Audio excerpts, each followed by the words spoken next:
If you're not feeling it, be honest. I'm dashing in the coupe and going Sonic speed. I gave you my all, tell me what else you need. I'm not ready for your love, but feel you rushing me. And my cup is running low, need you to fill it, please. I remember all those times it was a simple thing. Now I'm here all alone, reminiscing about what we could've been, I'm on the road, drinking, driving, swerving, I won't crash out. Got 12 on my ass down, still would chase the bag down. Hit the throttle, spaz out. These niggas crashing out, they living but they lashing out. Ain't chasing paper now. Whoa, I can't crash out. I remember I was broke, I'm getting cash now. These lame ass niggas talking shit don't make me lash out. Shit don't make me lash out. Ballin' like I'm Jordan, make a switch. Every time I talk, I'm making hits. Drippin' daily, I feel like the shit. Yeah, I'm going, I can't reminisce. If you're not feeling it, be honest. I'm dashing in the coupe and going Sonic speed. I gave you my all, tell me what else you need. I'm not ready for your love, but feel you rushing me. And my cup is running low, need you to fill it, please. I remember all those times it was a simple thing. Now I'm here all alone, reminiscing about what we could've been, If you're not feeling it, be honest. Dashing in the coupe and going Sonic speed. I gave you my all, tell me what else you need. I'm not ready for your love, but feel you rushing me.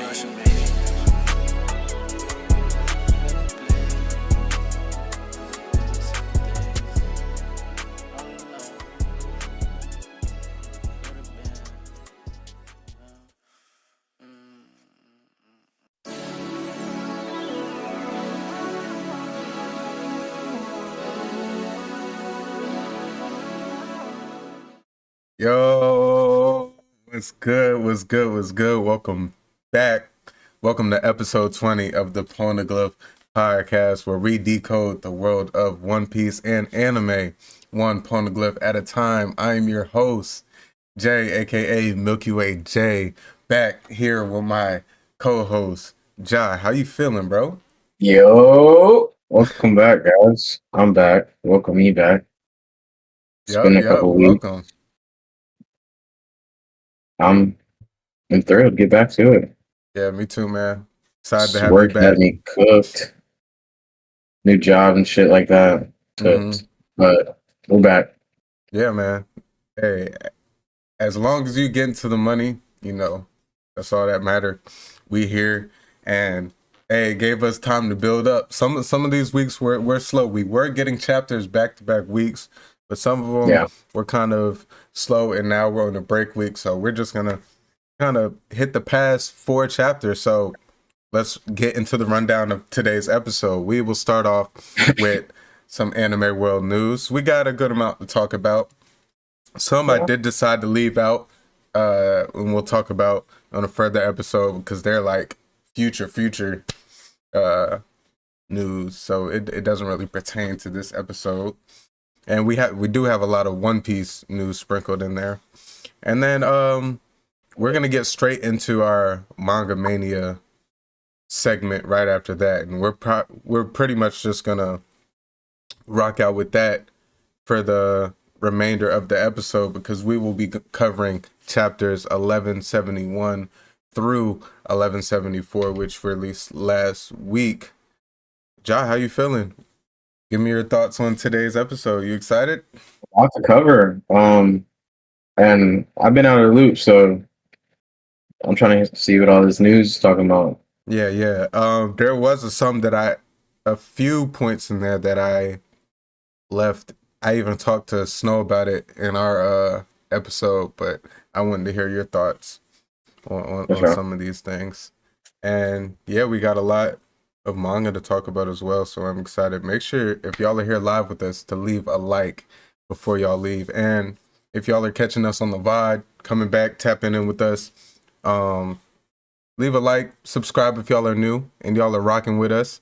We highly appreciate that. And to our audio platform listeners out there, Apple Podcasts, Spotify, Amazon, wherever y'all are listening to us on the go, we appreciate y'all so much.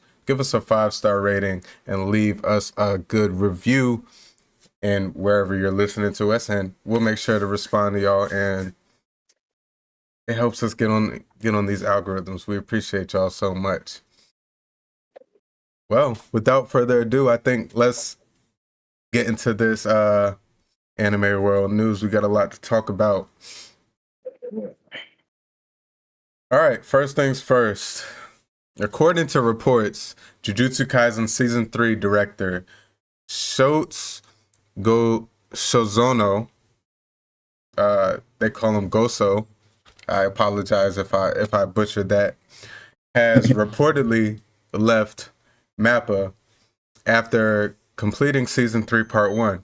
His departure is said to be a personal decision following the end of his contract and is not related to past controversies.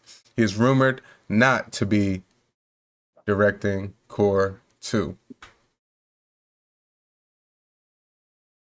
Man. Dang. I saw this on social media. Yeah. It was circulating once it originally happened. But Yeah. I don't really know how to feel about it. Yeah, I just hope it doesn't take from the show. I hope, like, a lot of series out there recently have been getting affected by big moves in the company, along with like directors and everything. I just hate to see. I feel like over the years, Jujutsu Kaisen has made some changes, and it's been pretty consistent on the quality.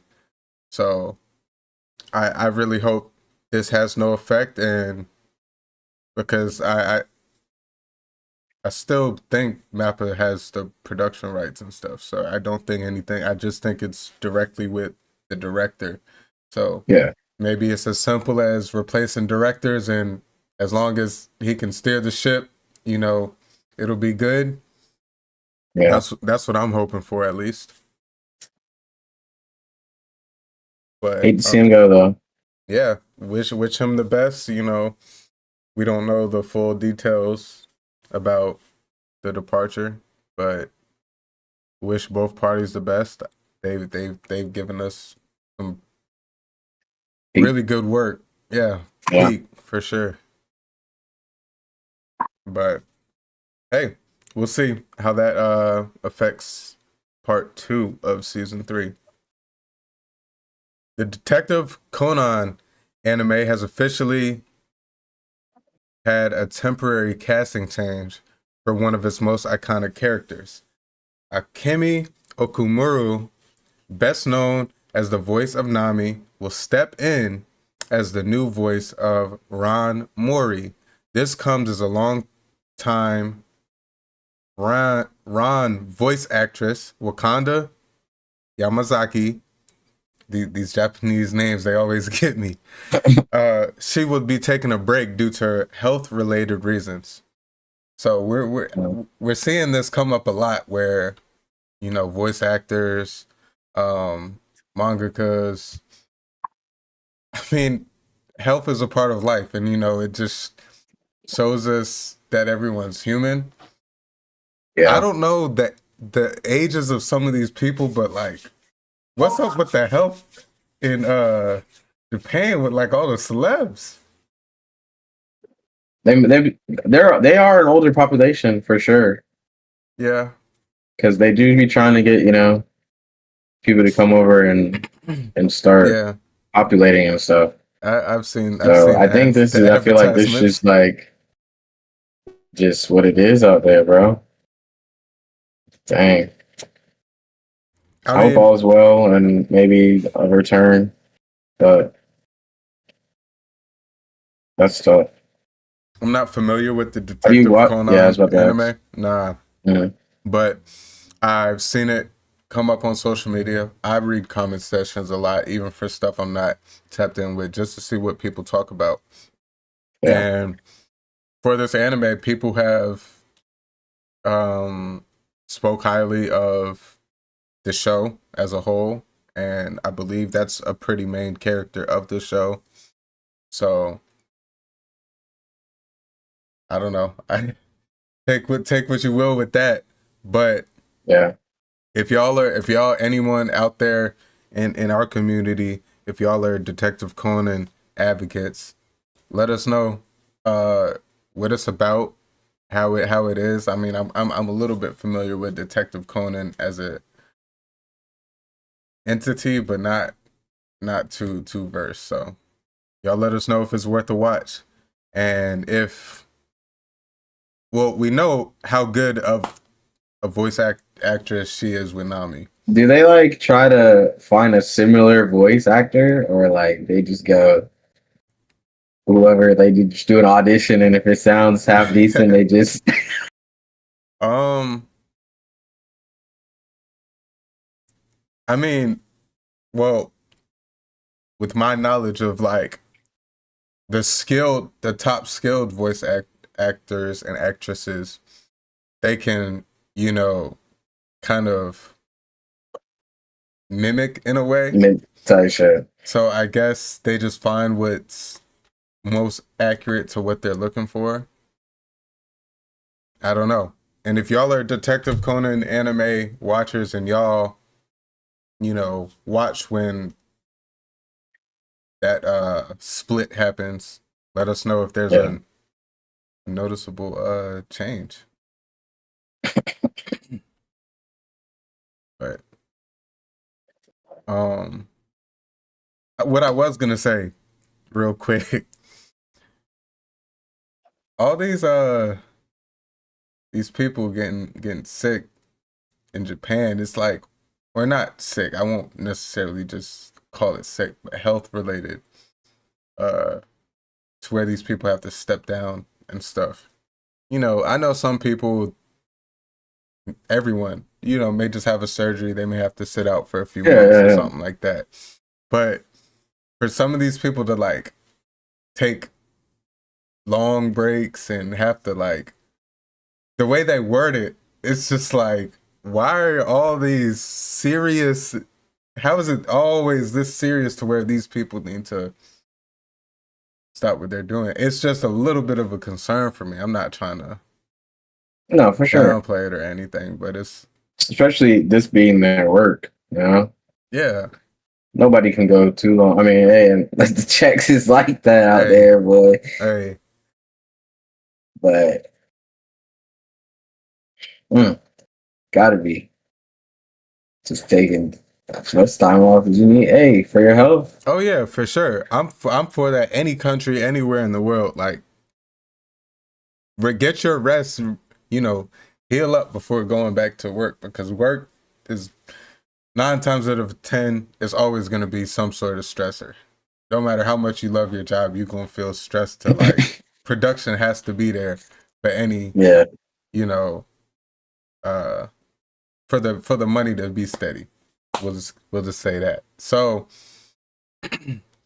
definitely take care of your health and make sure y'all are 100% before y'all try and work, because that's how you're gonna die young. So, taking them breaks and stuff, I salute those people for doing it. It's just, since we've been doing the pod, it's like every week we're reporting on something like that. Yeah. Something in the water. Yeah. I mean the air. The news doesn't get any better.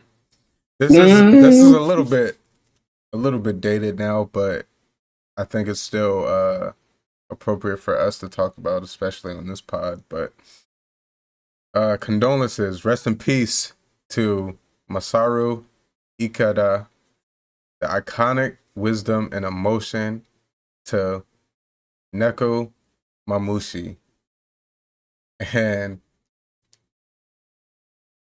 that one hits for me because I just got out of Zoe like a week ago.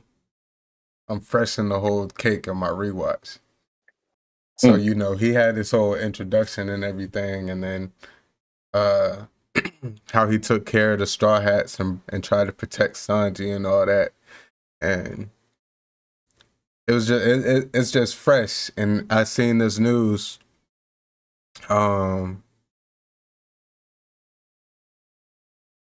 it's just sad, man. All these voice actors, especially, you know, these who are a big role What's his other name? in One Piece. Mhm. I thought they just called him Neko, something like that. You know me, I'd be playing both sides. Because I know Brooke was singing a song. I think Cat Viper. Oh yeah, Cat Viper and Dog. I don't think did they Dogstorm. Dogstorm. Did they say that? Yeah, I guess they did say it, but Brooke was singing a song. He was calling him Neko. But yeah, Cat Viper and Dogstorm. But it's just, you know, for me it hits because it's like y'all were such a big part in this and didn't get to be there when this all is said and done. Yeah, every time some news pops up like this, I'm like, Yeah. dang, the story not even finished yet. Yeah, man. And you know, the Minks being a part of the alliance, you know, is a big thing, and it's you know, from what we're seeing to unfold, it's they're gonna be a big role too, and damn. Yeah. But rest in peace to him, man. Rest in peace. The anime industry has lost a legend, but his voice will continue to echo through episodes, scenes, and memories shared by his fans across generations.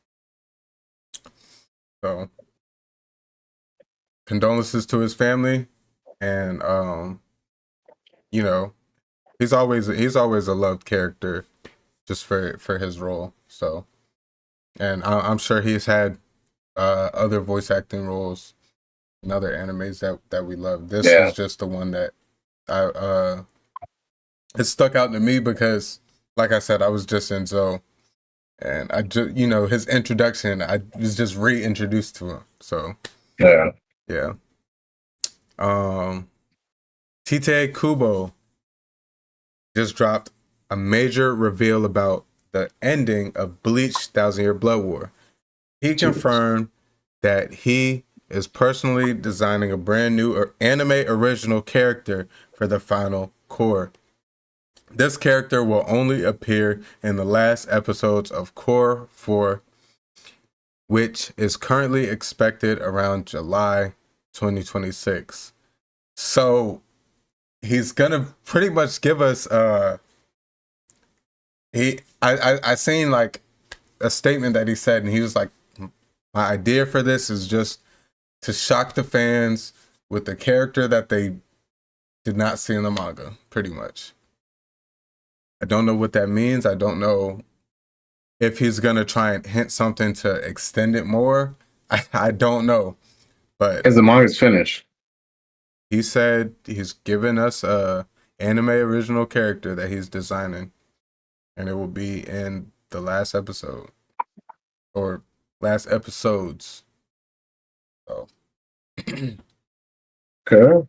Interesting. I know you're not caught up on Bleach or anything. I know we just talked about that the other day, but I'm trying, y'all. I'm trying. I'm at like episode 160, and I'm trying to push through, man. It's just slow right now. I might go back a couple episodes and really try to push through. Yeah, reset the scene and just get through it. It's good, bro. It's good. Bleach is one of them, and then like, especially the further you get, and then now into 1,000-Year Blood War, what's just been popping off. I'm about to restart 1,000-Year Blood War before July comes, just so I could be all fresh on that. But I just thought that was interesting. Anime original character. I haven't read the 1,000-Year Blood War manga, so I'm not familiar, so it's not going to be much of a shock to me, but I'm interested to see what the community says about it too.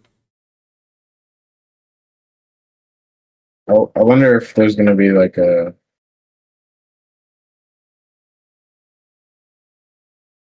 anime original character. Yeah, it's not gonna be like a new character for like something else coming out, a new project or anything. That's what right? I was like, maybe, but I don't know. We'll He see. didn't really specify. We'll see. Interesting though. Yeah. The Genshin Impact movie, or no, excuse me, the Genshin Impact anime and Infinity Castle movie 2 are officially both in production at Studio Ufotable.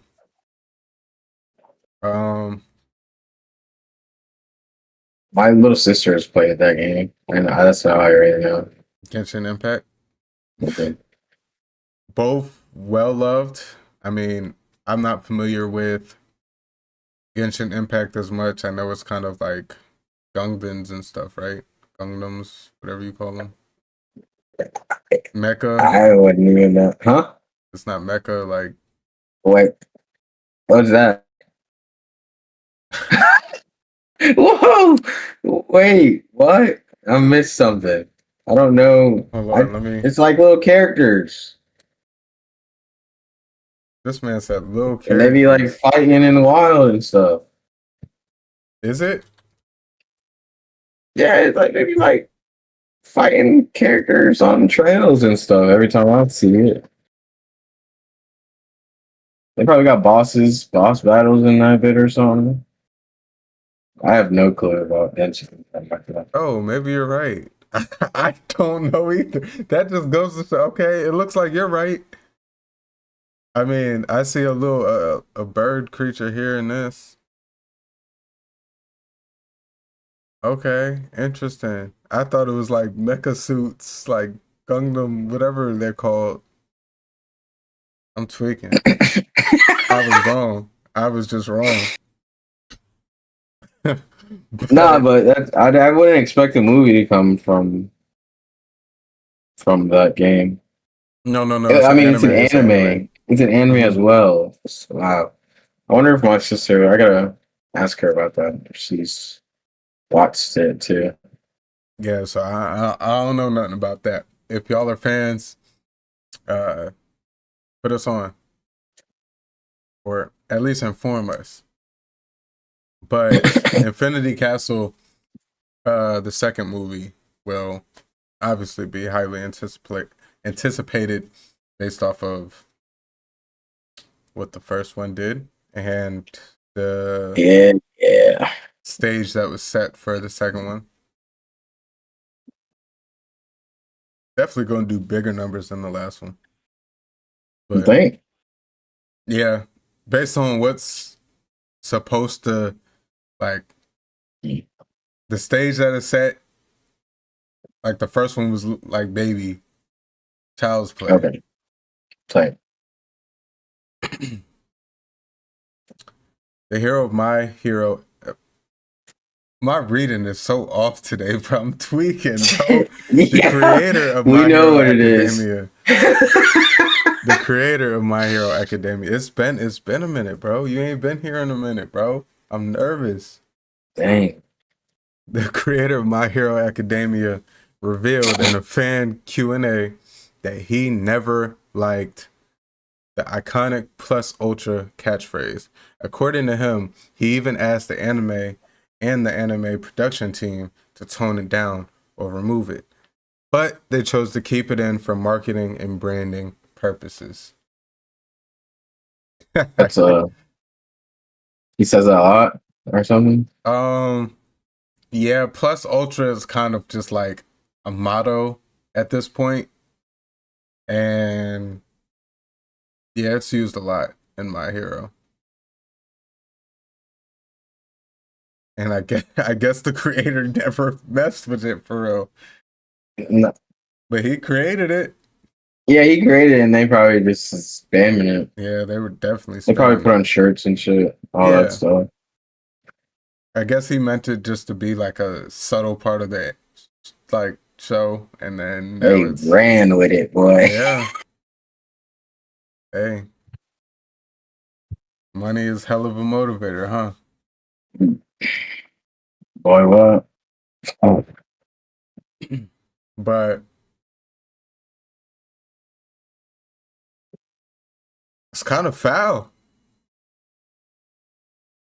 You know, he yeah, creates something and they yeah. like, nah, you already said it. Like we're just gonna sprinkle it in a little bit more. Stole that shit. That's like your homeboy put you on like a new slang, and you just never stop saying it. Overuse it. Overusing it. And then he like, bro, chill out. Like it's not even and you just like, nah, Hell no, man, man. it sticks. Stole that shit. That's crazy. But the game is the game.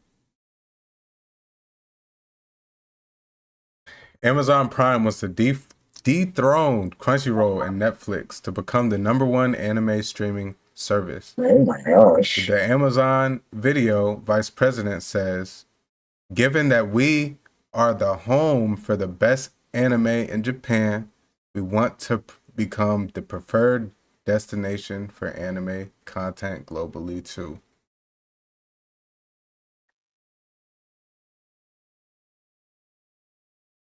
They're the home of the best anime in Japan? All right, I'm gonna say this. Crunchyroll has been getting a lot of heat lately.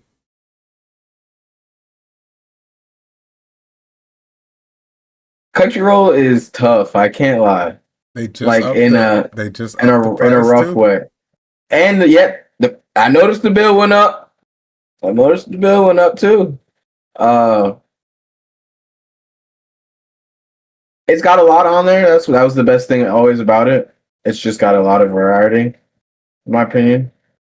I reported this with Snow. Netflix did just partner with Mappa. But yeah, Crunchyroll aside, at first Netflix started rough because they were doing their own little weak little animes and stuff. Hating, bro. I was just hating. Yeah. And they weren't hitting, bro. No. I didn't like. They seemed a little off. Like which ones? You're not saying any like the first couple ones that came out on that, bro, like Akame got killed. That was like Akame got killed is on Crunchyroll.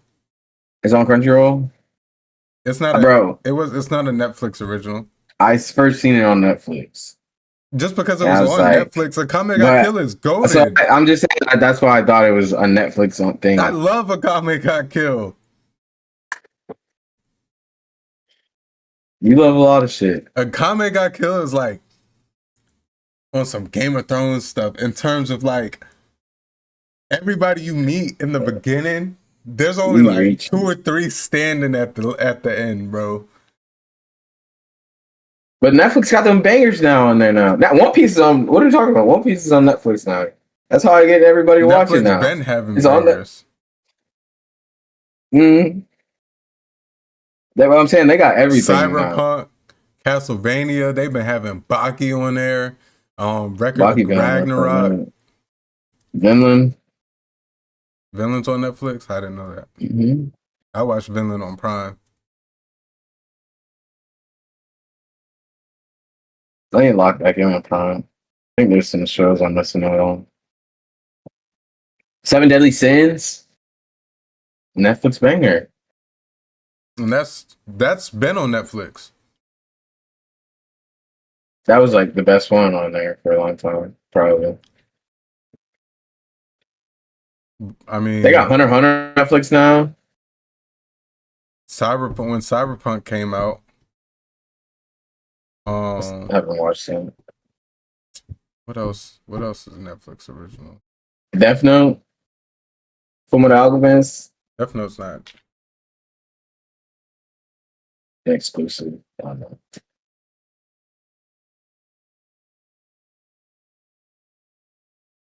Let me see.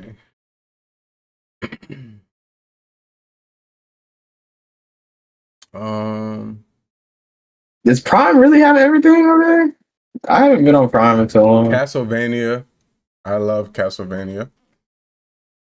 Devilman Crybaby I never watched. Beastars I never watched. Baki.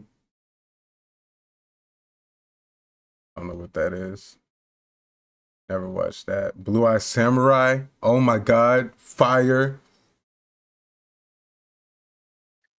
Cyberpunk 2022.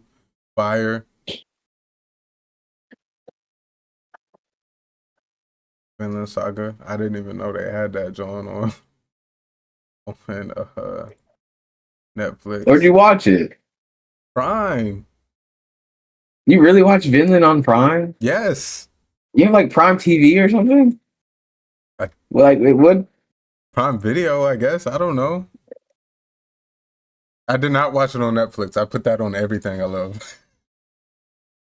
I watched that shit on Netflix. Yeah, I didn't even know. Was it on Hulu? Nah. I don't think so. I thought. I don't know if it's still on Prime. Hulu fell off. Can't lie. Yo, Hulu is buns right now. The only reason I use Hulu is for Bleach 1000 Year Blood War.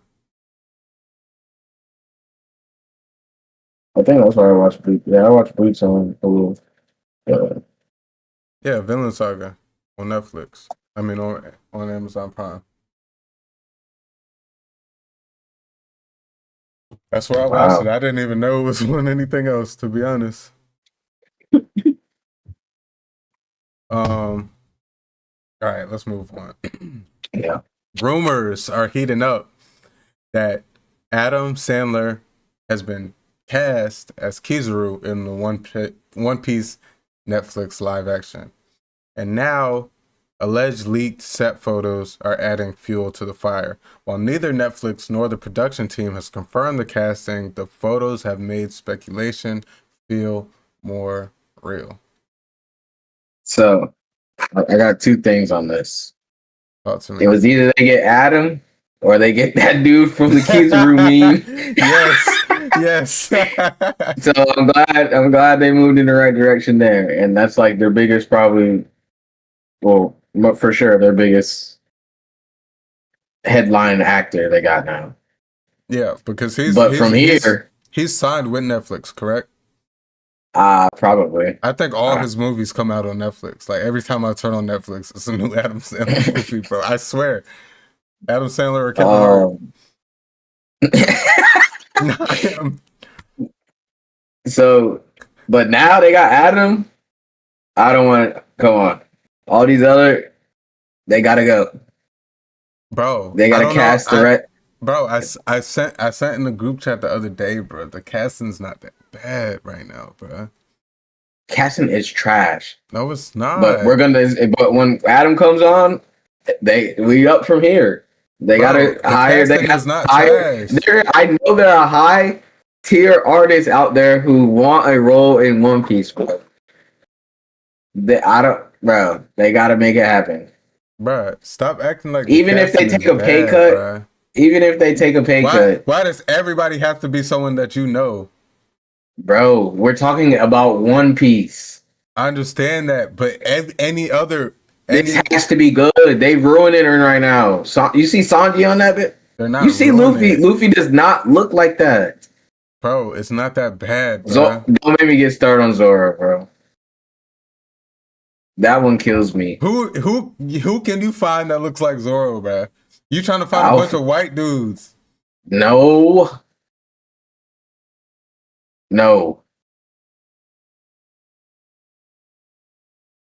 We'll find someone.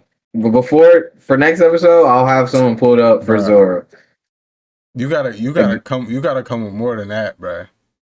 Bro, this is One Piece, bro. They gotta do it good. We can't have these. The other day, these casting is not bad. Just because you don't know the name doesn't mean they don't look like these people. Bro, I don't know. Like they're better choices, bro. They're better choices. Even I don't even want to drag the Nami on that bit, but come on, we all know. Maybe I know what they're gonna do. Post time skip, bro. Post time skip. It's gonna be so up. I might just chill out for the beginning now. Bruh, just thought about that. The casting is not bad. These are young kids, bruh. Dang. Come on, So bro. Luffy. All right. So 2 years from now, how old is the Luffy kid? You think the actor? They're gonna keep him, bro. He's gonna They gonna keep him now. older. He's He gonna gotta get older, go. He gotta go. He gotta go. What's wrong with him? Bro, come on. They could have got someone better than him. Just not the Luffy. When I see the anime in panels, that's not the real life Luffy. I would imagine. I don't know what I would imagine the real life Luffy to look like.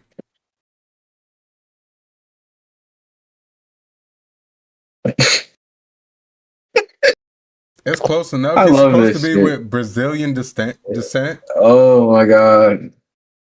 Like they've been accurate on what Oda said these characters are supposed to be from, getting people from these places. Is it the cosplays they're wearing? It could be. I don't know what you don't dislike It's about it. tacky, bro. It's tacky. And I think it's the actors. Y'all let me know if he's hating or not, right? Do y'all think the One Piece live action cast is really that bad? Or is it okay? I think it's solid. I don't think it's bad. They did Zoro so foul, bro. Did they pick Shanks yet? Shanks he probably Shanks. Dang. Who was it? You don't even know his name. Why do you gotta know? Could be a hit actor though. Netflix acting like they don't got it. Did they price go up recently too? Didn't they kick us off account sharing? But that's not bad, bruh. That's BB. Yo, is that BB, bro? That's not At the bad. top, bro. Yes. Oh my god. That's trash. Look in the group chat. It's in with me, you, and Snow. Bro, you hate him, bro. Ain't BB white? That girl a little too. No. Hey, BB's not white. Alabaster's She's supposed to be like okay. Egypt. I'm sorry, Oda and his back in the day. You know, he drew all that shit back in the day and stuff. They animated back in the day. The coloring was a little off. Come on now. You're right. You got me there. See, I told y'all he just wanted white people, bruh. No, that's my proof right there, bro. You said enough. That one slipped my mind. You said enough. That one slipped my mind. You said enough. We see how you rocking, bro. Man, y'all let us know, man. All I'm gonna say is Adam is a good start. By next, yes. All right, we like Adam. Hopefully the rumors are true. Kizaru does seem to be a lot taller than Adam Sandler is, but they're gonna stretch him the fuck out, boy. He's gonna be on stilts or something.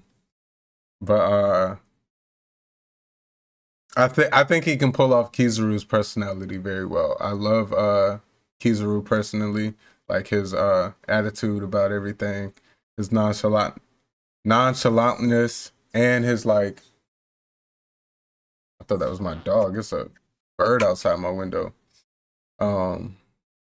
His nonchalantness and his like charismatic attitude. I really like that, and I think Adam Sandler would be able to pull that off pretty well. So that would be exciting. And hopefully, like Josh said, it can maybe spark Netflix getting some bigger name people into the show. I reported last time with Snow, they are planning on, I think I have it in these notes. We'll get to it. I'll actually read that one out next. So, with that being said, Netflix is ready to adapt the entire journey of Luffy and the Straw Hats across 12 full seasons, from East Blue to the Final War. Not enough. The dream is to tell the whole story properly and faithfully. Can't do it in 12 seasons. Why What, not? 30 episodes a season?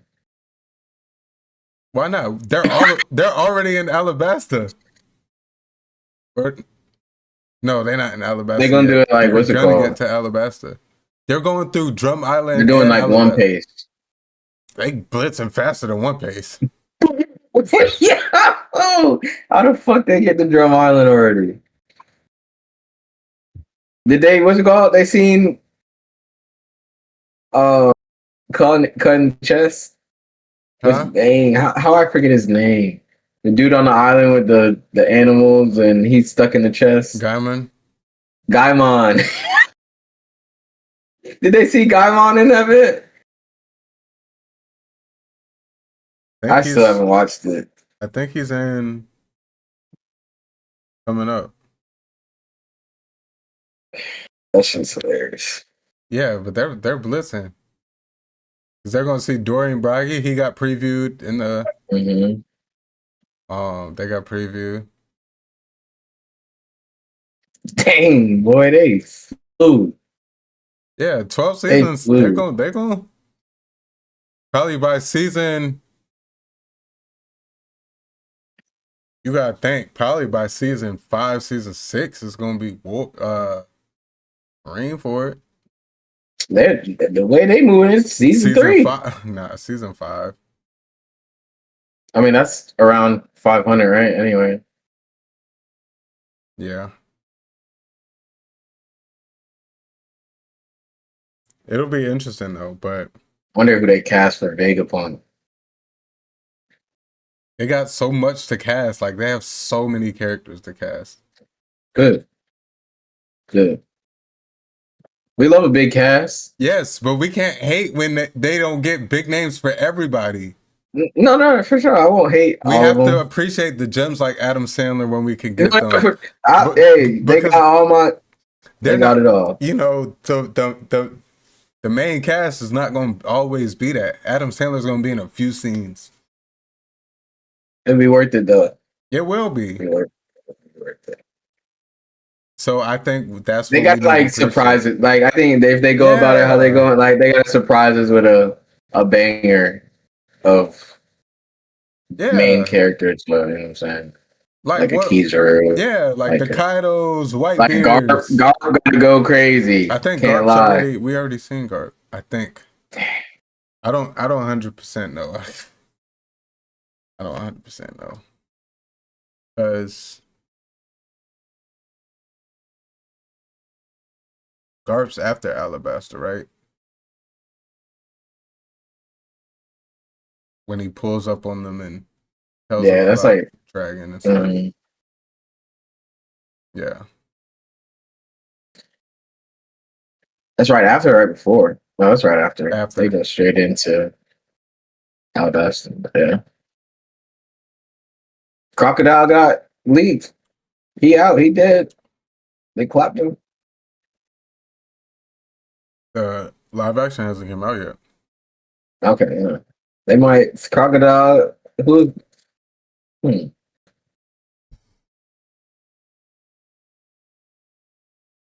If they make the Crocodile like a dude that looks a little feminine, that theory might be true. Crocomole.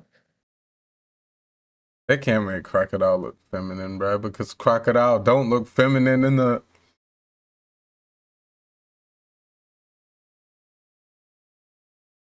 A womanly dude.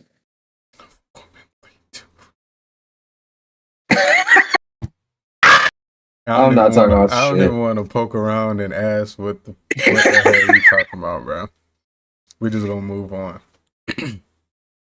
Hell's Paradise Season 2 is currently leading the charts in Japan. The series has secured the #1 position on both Netflix and Amazon Prime. A strong statement about its impact this season. I am not fully caught up. I think I'm 2 episodes behind on Hell's Paradise. I'm checking all my shows. I think I'm caught up on everything right now. Salute to you.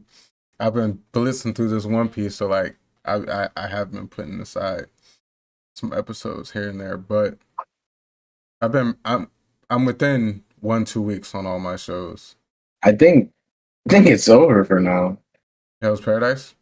Yeah, I didn't. I forget what day it comes out on, but I've been checking, and I thought it came out I ain't got nothing. Saturdays. It might have came out yesterday. I didn't check it yesterday, but I got a new one up to this. Yeah, that was yesterday. Yeah, I was about to say, I thought it came out Saturdays. I'm caught up on Free Run. Free Run did me bad, bro. I need to I thought I was getting more. I haven't started any rerun. That's on a break too. I think so. And JJK's done for now, right? Mm-hmm. That shit hurt my heart. It's crazy how fast these come and go. Bro, what? I gotta And it watch was only Fate. like 5 weeks. I just put that on last night. The new one. Strange. No, it's strange. My favorite one is damn,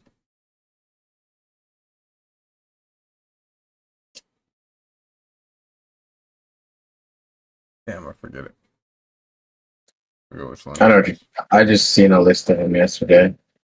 It's like I want to say Atomic. I don't know why that keeps coming to my mind. Nah, not Atomic. I don't know why I'm drawing a blank on it.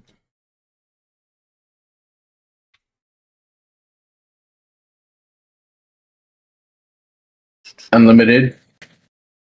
Was it Zero. Zero? That was my favorite. I didn't even find it, but it just popped in my head. Is Zero the best starting point?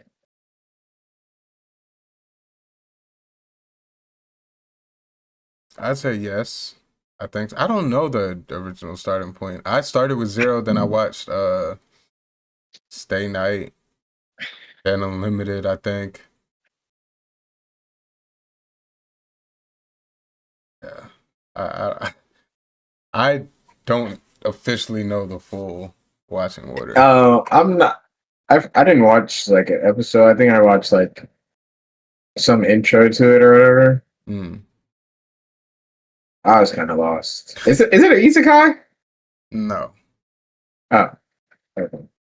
No. It's I don't even know what to call it. So it's pretty much like a duel amongst people spread across an area. They come together and they have these it's like there's a certain amount of classes. I forget. And I saw that. huh? I saw that part. Yeah, so like every class there's a certain person who's entered into, we can call it a game, and their class fights for them. So like the person with the Excalibur or whatever will fight, and pretty much their entities fight, and then once you lose, you're out, and the winner gets a certain thing, and I'm not trying to.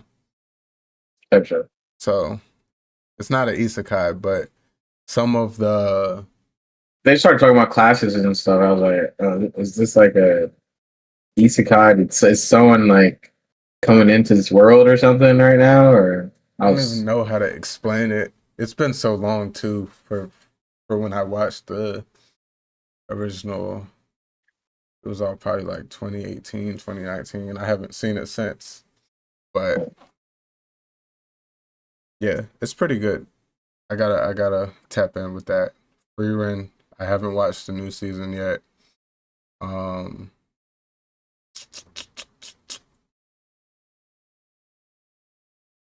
Sentenced to be a hero. Sentenced to be a hero. I think I clicked on that the other day. I've heard that's pretty good. I think that's like a isekai. What were you about to say? No, just back on topic. Hell's Paradise though. It's I didn't know it was gonna take a turn. There's a manga for it, right? Mm-hmm. Yeah, I didn't know it was gonna go down this route. I've never seen anything from the manga or anything, but Yeah, that's not one I get spoiled. It's been they had a good fight. I think that was last episode I saw. Okay, I gotta tap in. There's Shirley.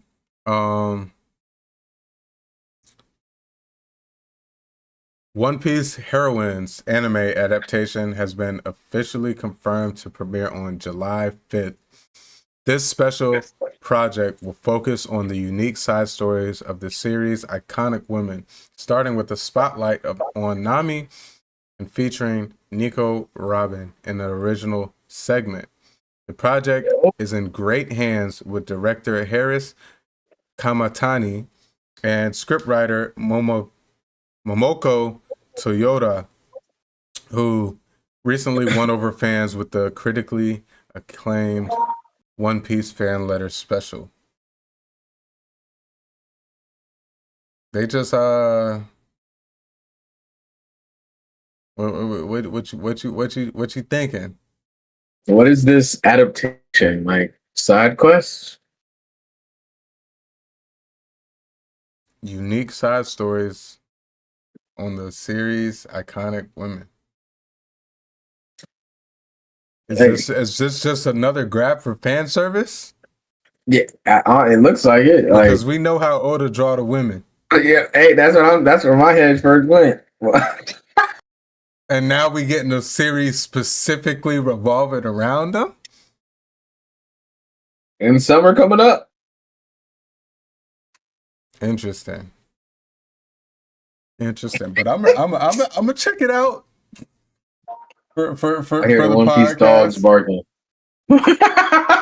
For research for the podcast. Research purposes, yes, sir. We got to talk about everything, man. But the tweaking. Yeah, hey, man. Back to it. What about to change genres? It's interesting. Whoa. Not yet. Oh! Not yet, Oda Sensei. At least finish, and then you can do what you got to do.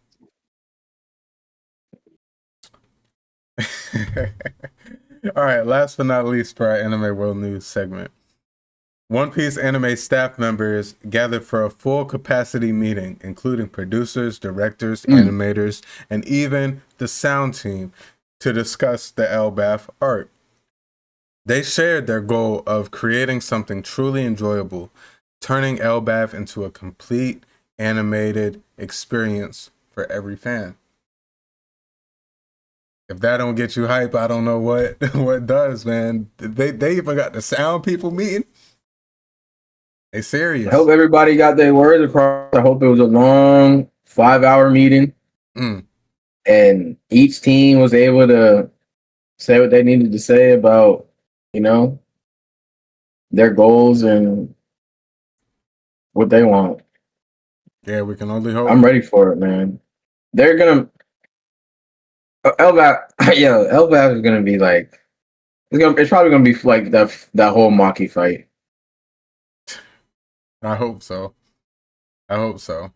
You gotta think it's creeping up on us. Yeah, heck yeah. It's almost March. It's right there at the cusp. Yep. I'm excited, man.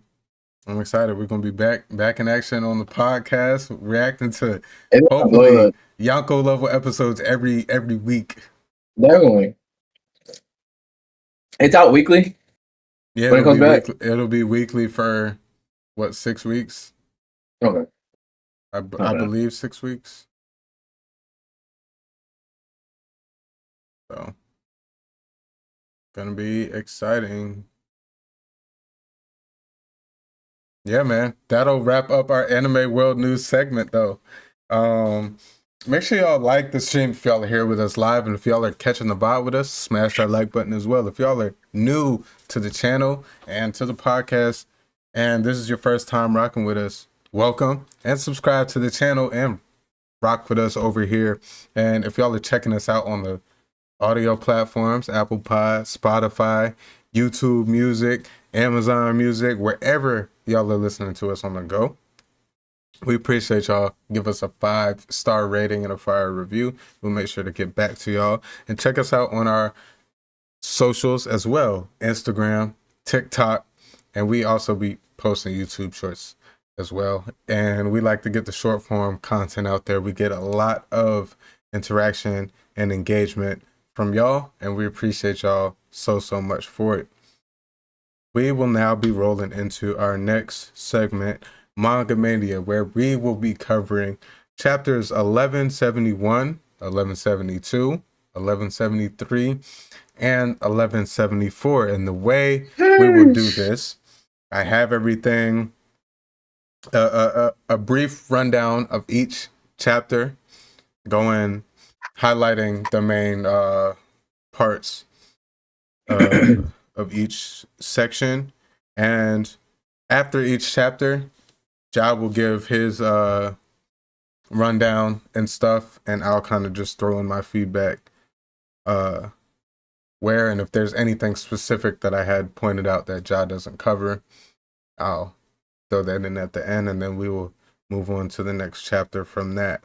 We will try not to stay too long on, well, some chapters are more filled than others, so there'll be just certain parts amongst each chapters that may get highlighted more than others, but we're going to get through this pretty smoothly and have some good conversation. There's a lot to talk about. Ja, give me your thoughts before we roll into everything. Hey, a lot to cover. The older chapters probably won't have too much to say since we're kind of caught up a little bit. Mm-hmm. But there are some points that I just want to go over. Right. All right. Well, let's get straight into it. Manga Mania. You can see the screen drop? Yes, sir. All right. Chapter 1171, Ragnir. The cover depicts Zoro with a cat placing a cat-eared headband on his head. A lighthearted gag request by a reader. You had any thoughts on the cover page? Nah, I didn't. Not for this one. Yeah. It's just kind of not much to it. Interesting reader requests that some of these people think of and just want to see. And I'm sure it's cool for those specific people to see their specific requests put in and shown on One Piece, and such peak moments going on right now. So for this to be a reader request, interesting. All right. The chapter opens in the wake of King Harold's death, closing the long Loki flashback. Loki had been blamed for killing Harold and his role in those events that has shaped his reputation among the giants and the world government alike. Loki asked Jarul, Gaban, and Shanks to keep the true circumstances of Harold's death a secret as they head out to the sea together. This act cements Loki's complex legacy, a protector to some, a scapegoat to many. The scene then shifts. Let me make sure. Yeah. The scene then shifts back to the present timeline in the underworld. Azrudin apologizes to Loki for holding his anger and frees him from imprisonment with the giant warriors. Despite forgiveness for the specific act surrounding Harold's death, Azrudin still holds Loki accountable for other crimes, showing nuanced giant morale.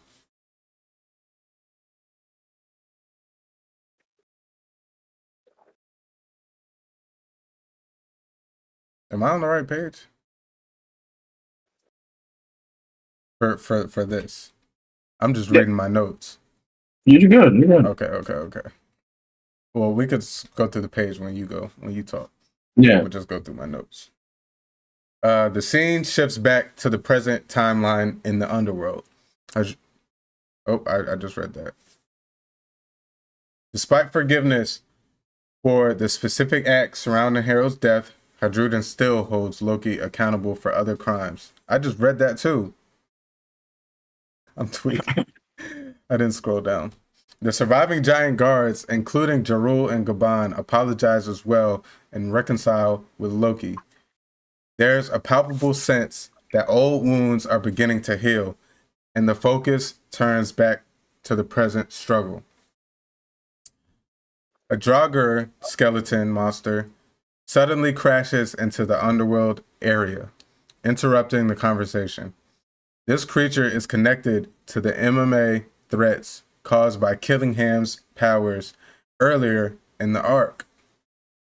Loki confidently tells the group to advance ahead, announcing he can fly, a revelation to others. Luffy, impressed and curious, chooses to stay behind and watch Loki fight rather than retreat. Loki calls out to Ragnir, his sentient warhammer, and prepares to strike. With a powerful attack named Niflheim, Loki uses Ragnir to release a wave of ice, completely freezing the Draugr. This dramatic moment emphasizes how formidable Loki and his weapon truly are, even in the present. Luffy is left speechless and visibly impressed by Loki's strength and the sheer scale of his elemental attack. This interaction subtly reinforces Loki's relevance going forward in the war against the world government. The chapter officially ends Loki's flashback and shifts full focus back to the current events, bridging past and present. Emu and the world government's reactions to Harald's death plays into the larger political context. Emu refuses to send another God's Knight or Gorosei to Elbaph and asserts the giants will never be a part of the world government due to the D connection. Give me your initial thoughts on this chapter. Hell of a chapter. Last time we spoke, we were still in the flashback and fighting Harold and everything. So we're back this week, and boom, Loki's put down his pops in a miracle turn of events, because even Emu herself said that was clearly a monster. But no, don't go with that for you. Let's start at the beginning. I'm just scrolling, but yeah. The first page though, I kind of was like interpreting what Gaban was saying right here at the top, right in the beginning. Like, he had a terrible vision. Mm-hmm. Does he mean foresight? Future sight? Future sight? I would imagine. Because, like, same with Shanks, it's like he saw something he didn't like and he acted on it, you know what I'm saying? Yeah. But, I mean, obviously it didn't come true. Carol didn't leave the castle. Yeah, I'm interested. Because I didn't really think too much on it. Mm-hmm. But now that I'm thinking about it, it had to be, future sight of some way for him to. I mean, he said it was plain as day. That's all we've seen up until this point, and I can't just go ahead and give Gaban straight up anything that we haven't seen. Yeah, I guess. I just thought that was just the way it was said. It was just like, might be something there. Boom. Next page. I'm still in awe of like how small Shanks and Gabon these humans are in this castle compared to like who they were fighting and what was going on in with Loki and everything. Right. I don't know. It changes a lot. Yeah. It's funny to even see. It looks like some of the normal giants are like only the size of Charul's staff. Yeah, Or barely like taller. And then the humans are just a quarter of that. if that, like Yeah. And Shanks and Gabon are all the way up front. yeah. Yeah, it's crazy to see the size difference and everything, but really emphasizing, the giants and ancient giant aspect of it. Yeah. Only moments after having a sword thrown through your head, Ja Rule is just here chilling. He just walking through.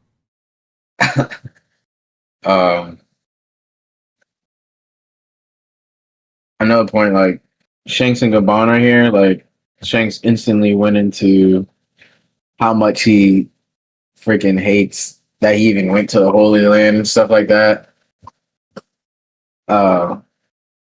Just Gabon being that late father figure to him, like the one that's really only still around, is just W Gabon, in my opinion. Right. And Shanks be going through it, like he's like that's your bad habit again and everything on the next page. I just want to say in the chat, I see a few questions. We can answer those questions in between the chapters. All right, keep going, my bad. Yeah.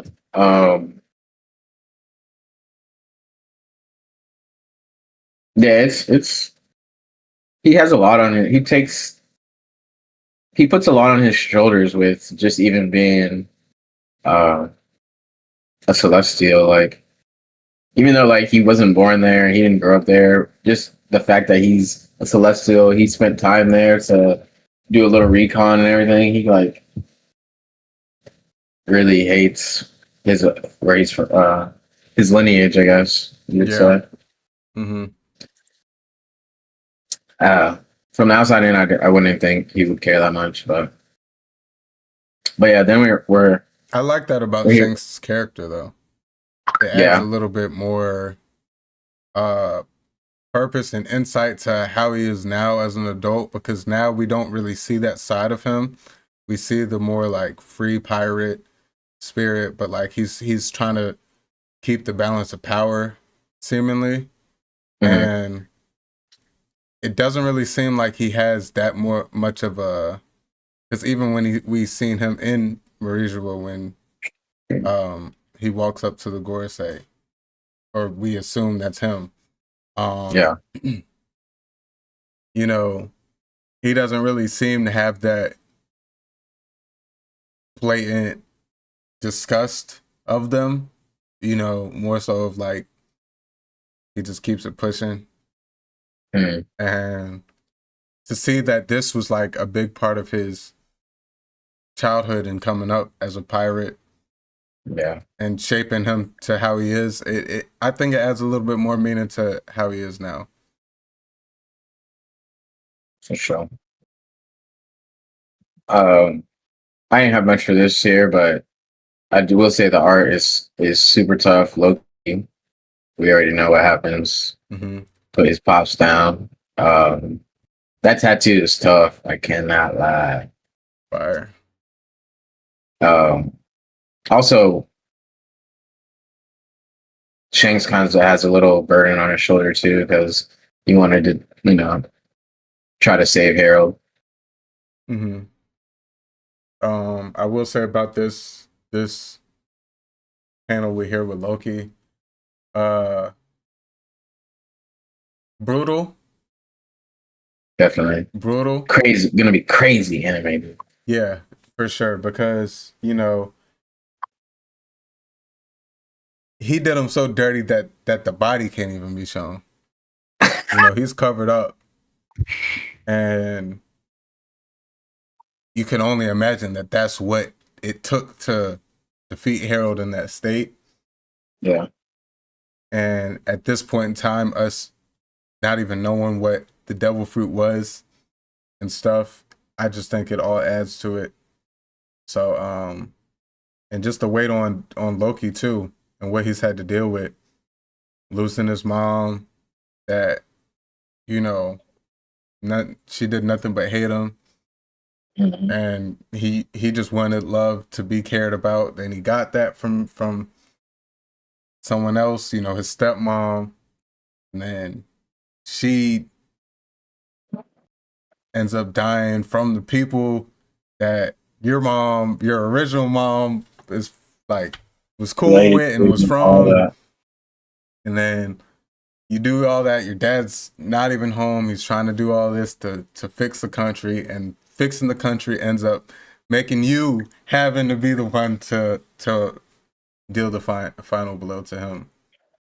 It's just also heavy, and we have to imagine, like, in giant years, he's still young. This is nothing that nobody can really just take face value and be okay from, let alone a teenager, young man, whatever. I forget exactly how old Loki's supposed to be in this, but relative, like, in giant years. But yeah, I'm sure it's a lot on him, and I think it'll have a big impact on how we view Loki in the future, and what he does in the future too. Mm-hmm.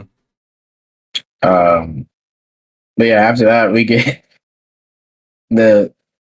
I guess Emu's cut off from Harold.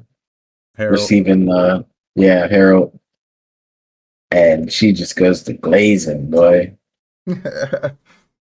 Which I kind of like. Usually we get a little glaze from like narrators and stuff, like the Gojo glaze and the Toji glaze. Yeah. We got the top of our verse right now in One Piece, glazing Loki a little bit. Nothing short of a monster. This is dope.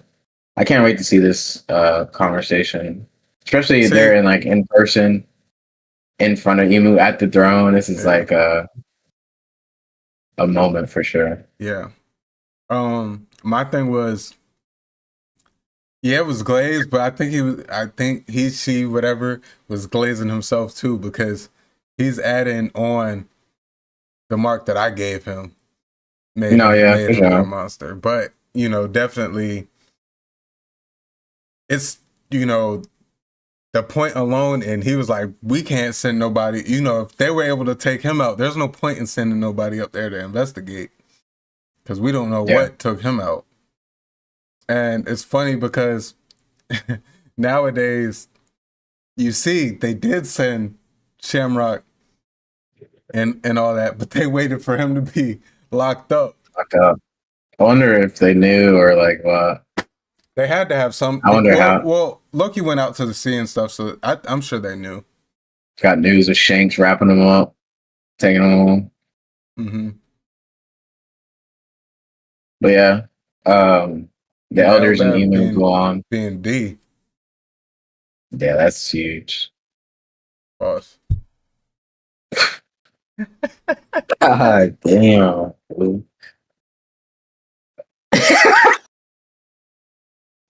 Pause.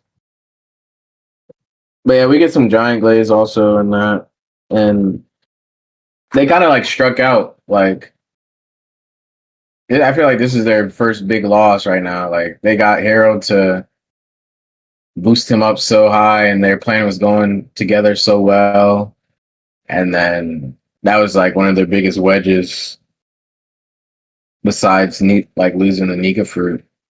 Yeah. I mean, and at this point, that hasn't even happened. Yeah. Yeah. Well, I also do like the. God Valley was a loss. Well, they got rocks though. They got rocks, but that was it. I mean, yeah, it was a loss. Their event Roger didn't. sparked everything. Garp They grew into who he was. You know. Yeah, God Valley was a loss. They couldn't. sure. They couldn't It's up host there. God Valley no more. They couldn't host the hunting competition no more after that. They had For to, sure. they had to erase rocks off of. Like, I don't think it was a win for them. I don't think it was a win for anybody. No, yeah, I feel like I'm saying. But yeah, But keep going. My bad. you But good. this was like a direct heavy blow to what they were trying to accomplish in their plans. That because everything was working out so well for them in terms of Herald. Yeah, I'm surprised. Like, maybe they don't even have that much details on Elbaph. Like, they really didn't call out. Like, they had no idea what put Harold down. Oh Like, no, they didn't. I don't think they even considered the fruit or Ragnir itself. I don't like. That's crazy. Yeah, because I mean, you got to think countries that aren't associated with the government, they're really disconnected. Like, it's not like they have like people on the inside, and you know, there's not really a way that you can pull it off. Yeah, over time, Elbaph has had giants and stuff get into the military and stuff, but how much do they know about, you know, their I mean, I'm sure they've heard of an ancient fruit, but that could just be they don't know anything specific about it. Yeah. An ancient weapon, I'm sure they've heard, like, when I guess ancient weapon is a wrong word to use in One Piece, but an ancient giant, you know, mythical weapon or something. Yeah. They do know Elbaph is D though. Yeah.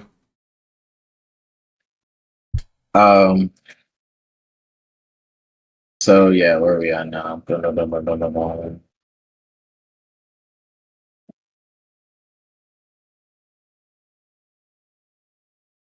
Loki pretty much leaving or having you know, I'm gonna just go turn up on the people who did this. Yeah. The moment this moment with Loki and Haruden, like he's kind of like forgiving him. And then we get Gabon to vouch like after that like this is like the end with like Gabon confirming like since he was there that day, like this really all did happen and everything. Right. It's gonna be like a funny moment in an anime a little bit because I feel like Loki crying right there and Haruden just like patting him, rubbing him on the back or something. You know what I'm saying? Like it's all right, I forgive you a little bit. But I think on the next page he's still kind of like, oh yeah, he's like iffy with his brother. Yeah, he's like, what do you say? Where do you say it exactly? If we see eye to eye about anything, it's our love for our father. So he pretty much is like,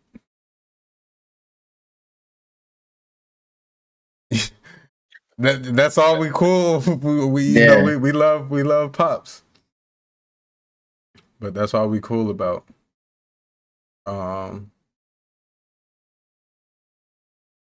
Yeah, man. I love Gabon being here. Like he took like such a captain role in all of this, even though he's like hurt right now and everything. Like he was the only one there that could verify all this being real, and he's the best one. And then next, in the next chapter, you know what he does there too. He's the best one to connect the dots for everything in this situation.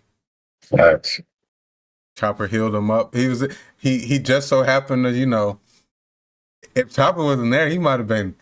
I'm not gonna say he would have died or anything, but he would have been in bad shape. No, for sure. Because not only would he have received those damages that caused him to fall, he would have just fell into the underworld. Like no cushion, Probably could have died. Probably. Loki survived, but Loki's different. Yeah. Loki's ancient giant baby. That's still probably 3 times the size of Gaban. Right. But yeah, then we get this giant Draugr skeleton. This reminds me of remember like the skeleton set of Legos back in the day? I mean, yeah, I remember. There's like a certain set of Legos, but like it looks like that skeleton. That's where my mind first went when I seen the show. But so we split up Loki and Luffy. Luffy hangs back with Loki because is that on this page? Yeah. Saying that he can fly up. We get everybody else on the little elevator ship thing. That was cool. I like that little means of travel. But yeah, you see base form Loki sitting down over there with his hammer and everything and Harujan. And then you see the size of the freaking skeleton. Everything just keeps freaking getting bigger and bigger. Right. Yeah, that's crazy. Then we get the moment, finally Loki's out the chain. But you can go to the next page. Yep.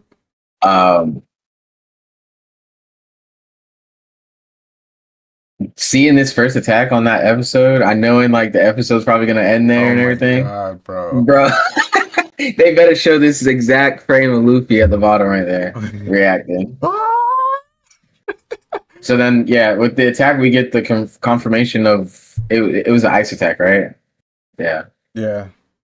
And it completely freezes the Draugr or whatever. Nibelheim, however you want to say it. Crazy, man. Crazy. My mind instantly went to like the giants that are frozen. Every time something icy comes up, my head is going straight there. Yeah. What if like the last person to wield Ragnir? I don't even know if that matches up with the time though. Nah, because I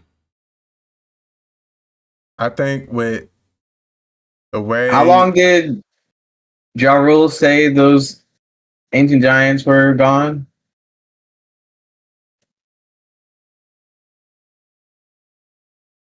Not too long. I know it wasn't too long. Maybe it's under 100 years for sure, probably. I can't remember. What's the name of the crew? The Galley Law. Yeah. I don't remember this specific time. But Harold said no one's. We know they've been Ragnir has been guarding the fruit, so the fruit. I don't think there couldn't have been someone who wielded it. I think it had to be some sort of maybe Aokiji's past fruit user. I think it had to be something like that. Either that or some scientific. Some of their ice powers. Yeah. But yeah, I mean, yeah, we've seen Brook.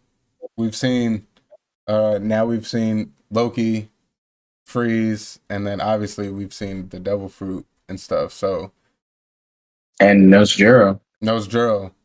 Yeah, so we've seen it on different scales. Yeah. I will say on that last page, I seen this on social media, people talking. Sanji is wielding another old man to safety on his deathbed, damn near. Hopefully, Gabon makes it all the way through this this arc. I would love to see Gabon make it through the arc, even if he sits at Sabaody and watches Luffy die. Like really, Luffy die. like Rayleigh did with Ace and shit. Just sitting there watching TV and stuff. That hurts my soul. Why Rayleigh ain't pull up? I mean, you gotta think he just found out that Ace was his son. Right Shit. then on the broadcast, he's supposed to up and just dip. He gonna make it there in time? He not gonna make it. All right. We have gotten a few questions from a chatter, XDX2XD. We'll just answer one right now, and since we got to get into this next chapter, and we'll answer the next one after the next chapter, and so on.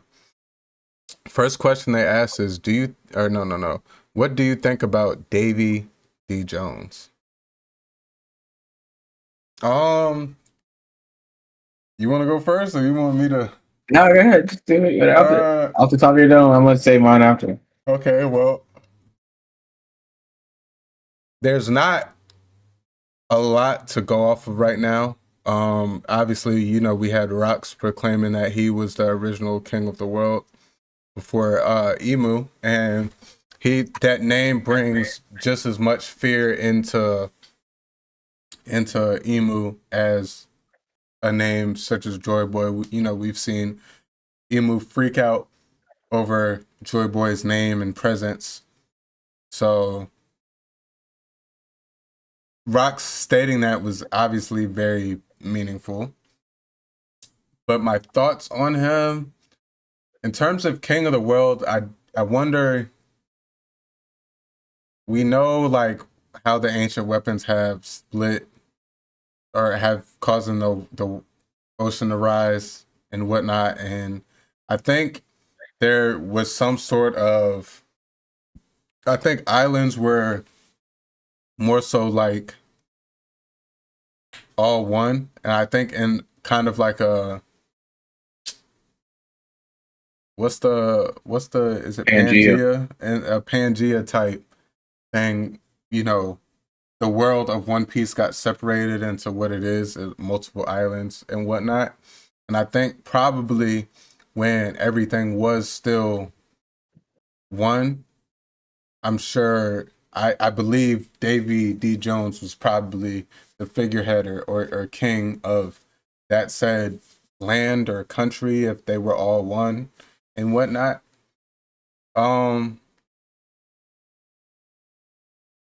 Maybe it's hard to say on because I like to have in my head, I like to think Emu having a direct connection with Joy Boy more so than necessarily Davy in terms of a personal connection. So maybe Emu wanted to overthrow Davy D. Jones and Joy Boy wanted to stop him. They clashed. Emu won. Maybe something along those lines. But yeah, I definitely, I guess, think that Davy D. Jones was probably the king of, the world when it was still one before the Red Line and the ancient weapons were used, which caused the ocean to rise and whatnot.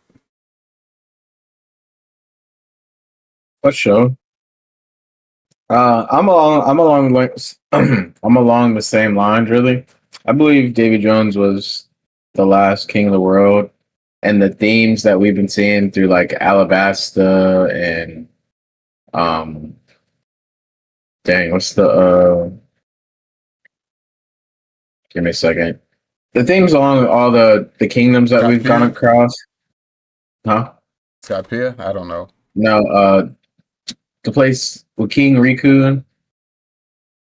Oh, Dressrosa. Dressrosa.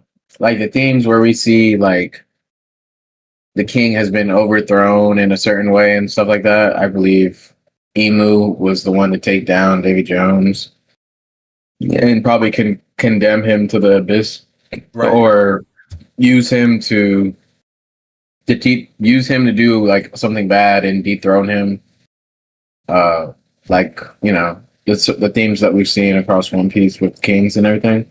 I like that. You have, or we've had conversations. I don't even know if we've had these on the pod, but we've had compared Doflamingo to Emu multiple times as well. So that goes hand in hand with that. But keep going. And I think just how Joy Boy ties into it, he's probably like since it claims he's like the first pirate and everything, he was just a pirate from the kingdom that probably maybe he's got deeper ties with Davy Jones, or maybe he was just a rebel, didn't want to be tied down to the kingdom anymore or something along those lines, but still had love for the ancient kingdom when Emu did what she did or he did. Right. So that's all I really got for that. You want to answer another one? I kind of want to bust out the next one too. You want to get another one? All right, let's do the next one. Do you think Shanks really defeated Loki? I kind of wanted to save that one for a couple chapters. Yeah. So what other one did he ask? All right. So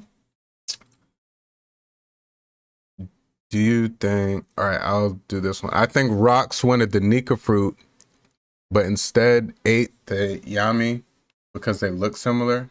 I think they mean Blackbeard. Yeah. No. He means Nika. I mean, he means Rox. But instead ate the Yami. You think? I don't think. Well, I mean, Blackbeard ate the. He didn't. Rox didn't get to have the fruit, but I think he's saying that's one of the fruits that he wanted. He wanted Harold's fruit, or he wanted Loki's fruit, and he wanted Nika's fruit. I think is what he's saying. But they said instead ate the Yami Yami no Mi. Because Blackbeard found the Yami Yami thinking it was the Nika fruit, I think is what he's saying.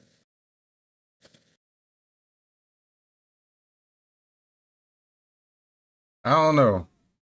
If you still in the chat, can you clarify? I love the theme of those fruits looking alike and being like different or portrayed as different, or whatever. Mm-hmm. I like that thing. Yeah. But it's also hard. I don't think that in terms of Blackbeard, I don't think Blackbeard mistook the Yami for the Nika fruit. I don't think Blackbeard made it pretty clear that he was researching for years. And that's where I was gonna go with it. Yeah, I think he specifically knew because I think he had a plan. And that's if you're talking about Blackbeard. I don't know. This question was kind of split between Rox and Blackbeard for me, but I do think Blackbeard wanted the Yami. I feel like he's the stealing devil fruits power, I think, is very clear from the Yami. And I think he had this plan from the beginning. So in terms of that, I think that's pretty straightforward to me. In terms of Rox, I do believe he wanted the Nika fruit. But I also lean to him possibly wanting the Yami and the fruit that Loki ate. I cannot wait for Blackbeard backstory, dude. But yeah, I mean, give me your thoughts, I guess, on how you portrayed the question, because I think Rox. I don't really have much to say anymore, but I said what I had to say earlier about it. He says this question is out of context. Do you think Luffy needs a power up? Like, if his ability is imagination into reality, the main factor for him is his own stage. We'll come back to that one. Yeah, let's roll into. We appreciate the questions. No, definitely. I love that. We appreciate the questions. Rephrase if you have any more questions, and if you're still here. Yes, and anybody listening to us, audio, VOD, come in the chat, ask us questions. We'll make sure to answer them in between our breaks and stuff. Facts. But we will not be able to address them immediately like a regular live stream because we are keeping things structured over here. Facts. So, I seen the questions popping up, and I started thinking about them, but I'm like, nah, we gotta stay on track. Caught me off guard. First time getting questions. We appreciate that though. That's love. But let's get into chapter 1172. This chapter is titled "The Elbaph I Dreamed of."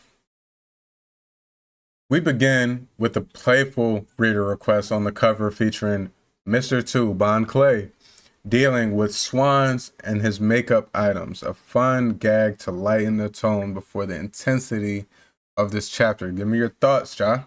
Bon Clay, Mr. Real nigga. Yeah, not much here. Swans theme with Bon Clay, we've known that from the jump. Yeah. But I do see that little swan over there with the straw hat, so that, you could leave that up for interpretation. Talking to a swan with a crown. And the rest of the swans just got regular headbands on. Pom-poms. Interesting. I didn't really have much about it. Bon Clay and 5.5 Impel Down. Running that over there. Free my dog. Yeah. He'll never see daylight. I've always loved Bon Clay. Oh yeah, he will. Once Luffy's a pirate king, Impel Down's getting I don't know. Cleared out? Yeah, it would I guess would have to. Luffy's the type is like, if there's a problem, we'll just beat him up. Yeah. They don't gotta be an Impel Down. All right, let's get into the chapter. The chapter opens with Hadruden's group riding the elevator to the Sun World. Gabon briefs the group with a full recap of the current situation in Elbaph, including enemy positions, known powers, and ongoing chaos. When they reach the Sun World, they will find Kashi injured. Kashi gives an update on the chaos. Massive disorder across the island. Children being kidnapped and other giants in danger. Based on Kashi's intel, the Straw Hats and new giant warrior pirates decide to split up. Zoro and Hadruden head toward Jarul's location to assist him. Sanji takes part in helping Nami and Robin and attempts to help with the fire at the school and library. A double-page spread depicts a map of the branch route 8, showing where every group is situated and what they are currently facing. We see Nami, Chopper, Robin, and Jinbei still bound by Gunko's arrows, unable to break free. Near the Owl Library, the crew is still restrained. Nami laments the library is burning. Usopp worries about Dorian Bragi. Jinbei mentions Brook, who seems to have realized something and left on his own. Domi Reversi giant warrior pirates head towards the western village with the orders to eliminate Jarul. Meanwhile, giants like Ripley, Oimo, and others head to rescue the kidnapped children. In the western village, some giants urge Jarul to flee, but he refuses. He insists he has something important to tell all of Elbaph, so he uses a Denden Mushi, or a transponder cell, to broadcast a message to every giant on the island. Jarul reveals the truth about King Harold's death, clearing Loki's name and declaring that Loki was not guilty of killing the king. This revelation reshapes the giants' understanding of both the past and Loki's role in their world. Jarul announces that the enemies returning to Elbaph are the devils of old, aiming to conquer the giants once again. To Emu/Gunko, Killingham, and Somers, who are shown listening in, the message is clear. Elbaph will not be conquered quietly. Jarul delivers an emotional speech asserting Elbaph will never bow to tyranny. They will not be slaves to the world government. The giants declare that from this point forward, the world government is their enemy. The giants respond with a resounding cheer, ready to stand and fight. Usopp is thrilled and inspired, showing hard eyes over Elbaph's resurgence. Nami, meanwhile, is annoyed that she and the others are still stuck, still tied up with arrows. The chapter ends on an epic final double-page spread. Jarul and the giants prepare to face off. Dory, Bragi, and the Domi Reversied giants arrive in the western village. Zoro, Hajrudin, and Stanson are just behind the reverse giants. Zoro coolly states, I have a plan, setting up the next escalation. Man, oh man, what a chapter. Give me your thoughts. It's heating up as a full. Just before we get into this one for real, I give the last chapter Oh, yeah. a rating of, honestly, because of the emotion of like throughout the whole chapter, I'll give it an Admiral. Mm-hmm. Okay. I was thinking the same. Admiral. But yeah, from the top, boom. General Gabon, boy, as I said a little bit last review, General Gabon being the captain, he's got a little insight on these people who he's fought in the past. Mm-hmm. Breaking down how they should go about their mission and everything. W character. I think this chapter alone puts him 2 points above Rayleigh for me, even more. Oh, wow. I'm loving Gabon. Can't lie. I love Gabon too.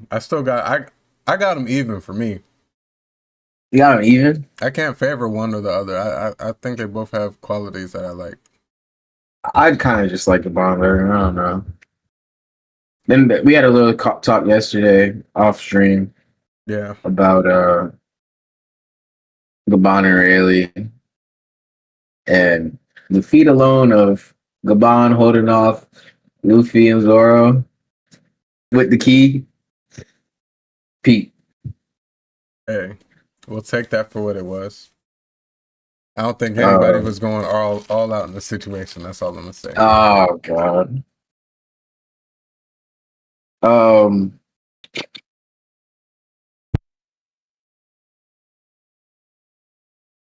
So yeah, we get a more of a breakdown on the next page and everything. Oh, not even. We start here with Gabon listing Gunko's known powers and abilities, Mm-hmm. and how she's using them to. Because like the Holy Knights are like kind of, they have this like plan going where all their abilities are like working together to get them to where they be. Mm-hmm. Like I can't lie. Slick plan. They know what they're doing. They know what they're doing. They had it thought out. No, for sure. And it's been working flawlessly. Can't lie. Yeah.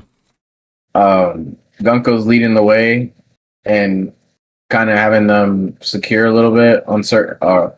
With like on she's on offense pushing the kids where they need to go, and then she's on defense holding down certain defensive players that would on the Straw Hats that would get them to where they need to be gone. But on the next page, we get the breakdown of Sommers, how his thorn fruits are keeping everybody back off the kids. Like you can't just go walk up to the kids and try to fight Gunko's arrow because of the thorn fruits, which is like working both ways on offense and could hurt the kids if like messed with. Yeah. Yeah. And then also we got Killingham with the nightmare monsters that seem to be have no limit. Yeah. Causing havoc. They have like no limit, it seems. Oh no. Especially on the next page where it shows. I think it's just specifically like whatever your nightmare is, like how bad it is, that it just comes to life. And I'm sure it has to do with the amount of kids and everything as well, but like they're stacked right now. Oh yeah. They're stacked. They got the Vegapunk looking dragon that's probably honestly a representation. I can't even say too much. Hey. They got this giant bird thing. There's been some theories out there of like the Quetzal, I forget how you say it, Quetzal something, but it's like a storm bird, which some theories out there have been pointing to dragon, so maybe that's has something to do with it. Okay. But I'm just analyzing the page. Nah, probably not. Those dogs that keep popping up. Oh, I was kind of like relating them to Shamrock's weapon, but probably not. They're probably just monsters in the underworld and stuff. Yeah. Or it could be like Fenrir, because that has like a tie with Loki. Okay.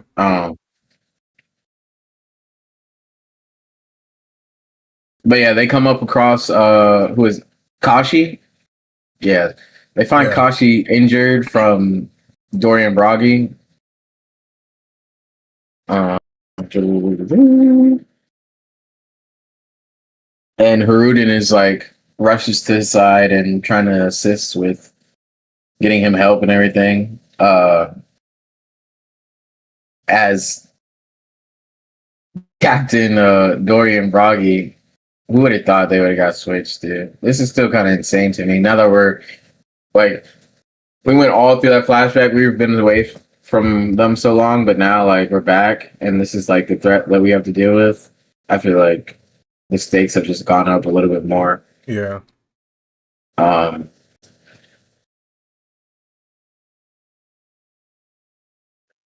they're headed to go take out kill Ja Rule. What would have thought?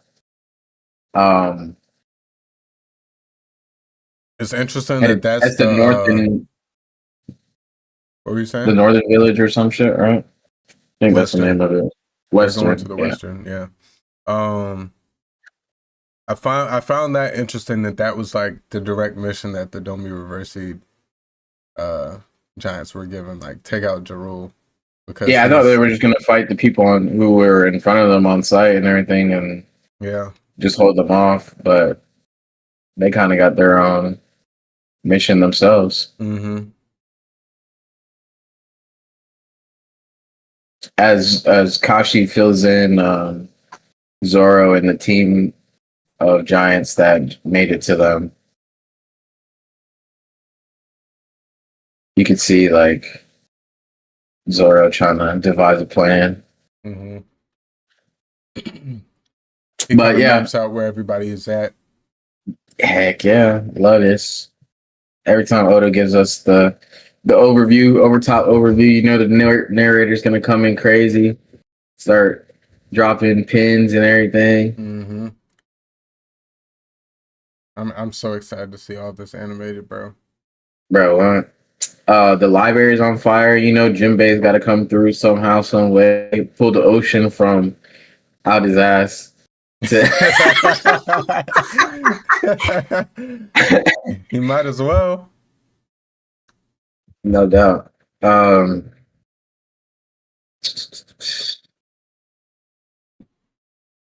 didn't have too much for this. But next page. Ja Rule is on the mic. This is huge for Elbaph. I did not think they were going to have a system set up for announcements and everything. This is like kind of reminiscent of we get another message, Vegapunk-esque, but in the new world of Elbaph. I didn't see this coming. Yeah. Can't lie.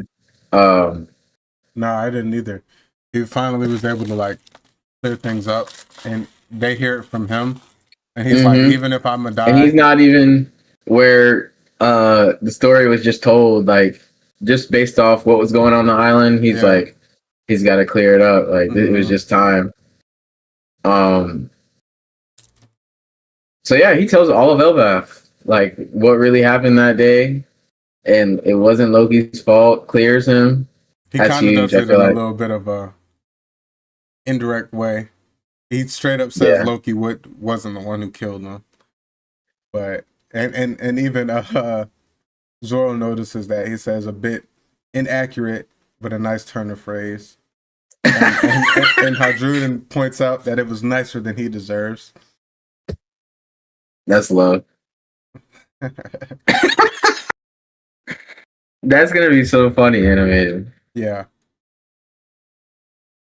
Yeah, for sure. But yeah, I did not think Elbaph had a system set up like this. Like they're gonna do a full announcement to everybody, and you know, like how big the place is, the Heaven Realm, and then they got the Medium Realm where everybody lives in separate places and everything. Yeah. But yeah, he tells all of Elbaph what happened that day. Does Loki a little justice. Yes, sir. But on the next page, he describes the devils that have come back to be the Holy Knights and everything. I think this is a fire. I know we already got like their introduction, but this is like a fire introduction, especially after Gabon given like their powers and overview of them and everything. Mm-hmm. Seeing them all lined up like a gas. Yeah, they all look tough. They all do look tough. Killingham, Sommers, and Gunko. You see the reactions of people who live on Elbaph and stuff. It's giving real Vegapunk vibes. Yeah, bro, man. You see that at the top left with the hat on? What is that? What is it? It's like a straw hat with horns. It just seems like some monster yelling. Ah! That's Chopper's cousin and stuff. Oh my god. You see the dragon right there to the right of it? I didn't even see that the first time. Yeah. In the background. Oh, and then he declares enemy. That was dope. I can't lie. Yeah. To the world government officially. He calls out their fucking abilities, reversey, thorns, and illusions. My thing was, I'll get there when I get there, actually. Keep going. This was for the next chapter. And then we get a little glaze from Haruden for stating who Jaru used to be back in his heyday. I find that tough. Oh yeah, when he said not to sleep on him. He was the strongest man on the sea 3 centuries ago. Hey, that's a feat right there. That's a feat. It wasn't on his prime though. Woo! And maybe that alludes to why they're trying to take him out right now. It's like, bro, you're not supposed to be up and kicking, bro. Yeah, I think he's the oldest person in the verse right now, other than like Zanisha. But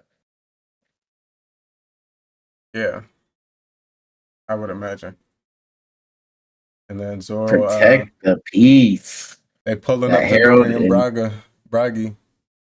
Yeah, I felt like when he was saying protect the peace, Otis like writing in like new age terminology and stuff like that. It just felt so like new, relatable, and not Yeah, I like that. But yeah, then we leave off with Zoro's plan. Yep. All right, let's roll straight into 1173. All right, this cover story or title, Warrior Generation. This cover story depicts, well, it's a reader request, Usopp smearing honey on the tip of his nose to lure in rhinoceros beetles. And it's pretty much that. We see Chopper in the background, hiding behind the tree, craving the nose on the the honey on Usopp's nose. As cute as Chopper is, the my imagination of him trying to get the honey off of Usopp is a little sus. So I think just go get a scoop out of that bowl underneath. Yeah. And then I just got to thinking, like, Usopp can't eat anything without his nose touching it first. Well, I mean, if he comes from underneath. If he comes from the bottom, but no, come on, that boy's head is going straight down into whatever it is. Damn. Sick. Blowing no ass. There's a lot of theory on, like, Chopper being an earth god or a god since he has a human fruit that Oda hasn't really specified much on, and even though he's been asked about in SBSs, he kept it vague, like he's hiding something. And then to see just the beetle in the picture with it, with like the horns that Chopper has, kind of. What's a rhinoceros beetle? Yeah, I seen a video the other day, like depicting, because there's like an earth god and there's like a certain horn layout that it has in like Norse stuff, I think. Right. And it looks just like that. Interesting. So, but that's all I got for the cover page. Yeah. I don't necessarily think that he has a god fruit, but it would kind of go with Oda just because Chopper's been looked at as the pet of the crew, by everyone from the outside looking in. Like, no one looks at him as the doctor. They all just consider him the pet. So, even his bounties and stuff. Yeah. So, it would be funny and ironic, but I don't know how I'd feel, because then it's like, I guess, because I'm thinking of like balance of power and like where like, how far that would shoot him up, but also at the same time, Chopper's not an aggressive nature, like fighting person. So maybe it would just fit more into his healing aspect. But interesting. All right, let's get into the chapter. So all Chopper needed some little armament. Woo! He'd be bad, boy. I think all of them need at least some armament. No doubt. All right. Go ahead, though. The chapter opens with pure action into the giant warrior pirates versus the demonized giants. Zoro leaps onto the heads of the Domi Reversi giants to avoid being surrounded. He unleashes secret art, crossing the 6 paths, slicing a line through the demonized foes. Even Dory and Bragi accidentally clash with each other while trying to stop him, leaving everyone, including Zoro, stunned.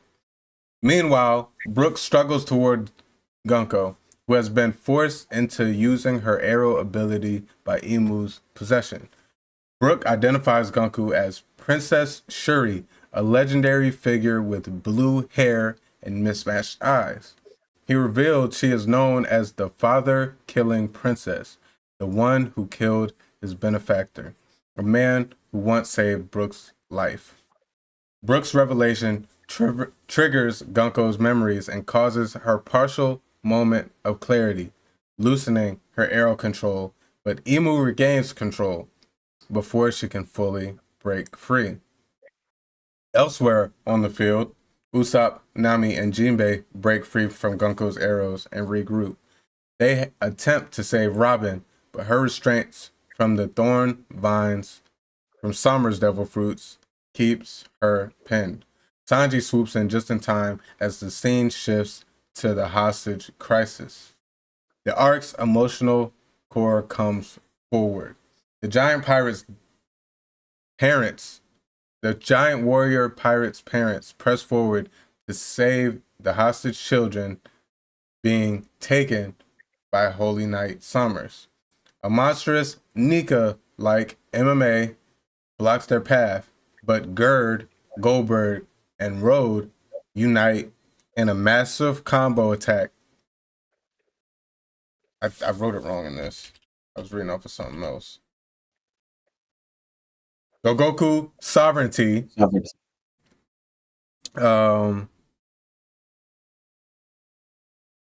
Reminiscent of Dorian Bragi's. What was theirs?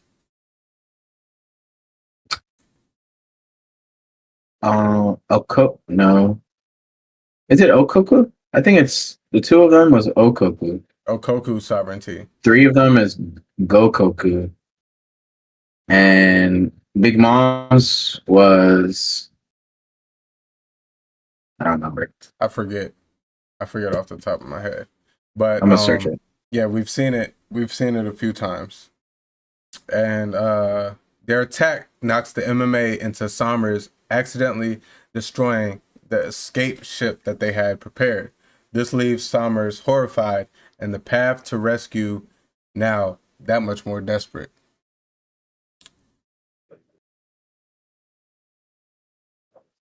Hakoku is their Koku? is Dorian Bragi's. Right.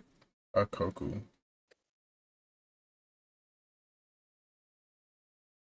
I'm gonna look up Big Mom real quick.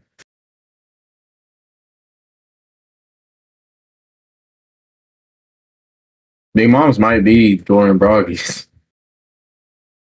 Might just be the same. Yeah.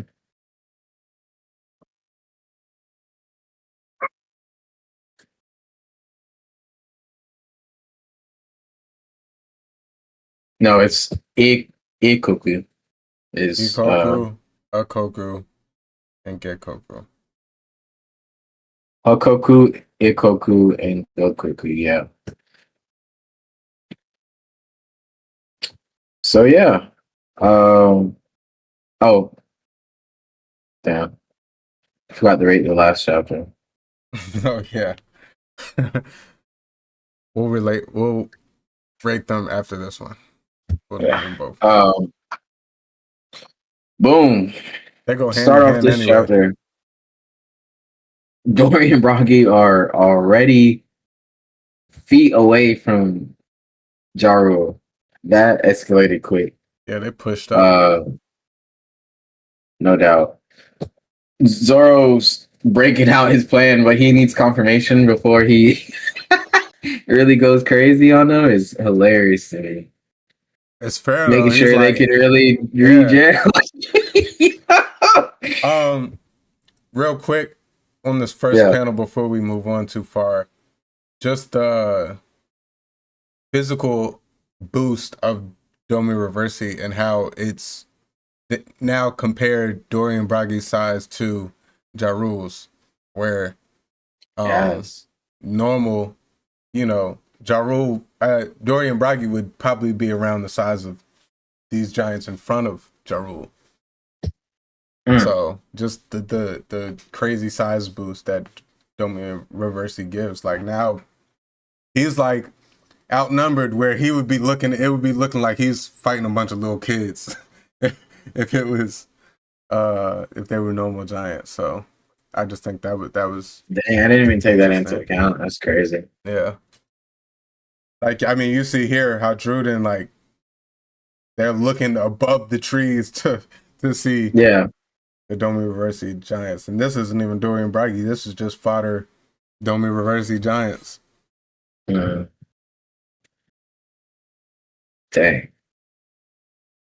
But yeah, Zoro asking, if everything's good to pop off. That's fire. Yeah, so Harujan gives Zoro the okay. The name attack, I'm low key not impressed. I've seen him do. I know this is just the manga, but hopefully the anime does a better job. It And he will. gets 3 pages of. He sliced through a solid group of Domi Reversi giants. I'm pretty sure it's gonna look crazy. And he gets 3 pages for it, so I know it'll be more than probably hopefully more than 10 minutes. It's Zoro, bro. No, for sure.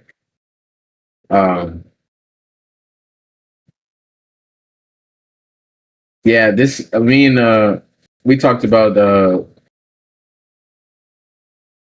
who do we talk about fighting?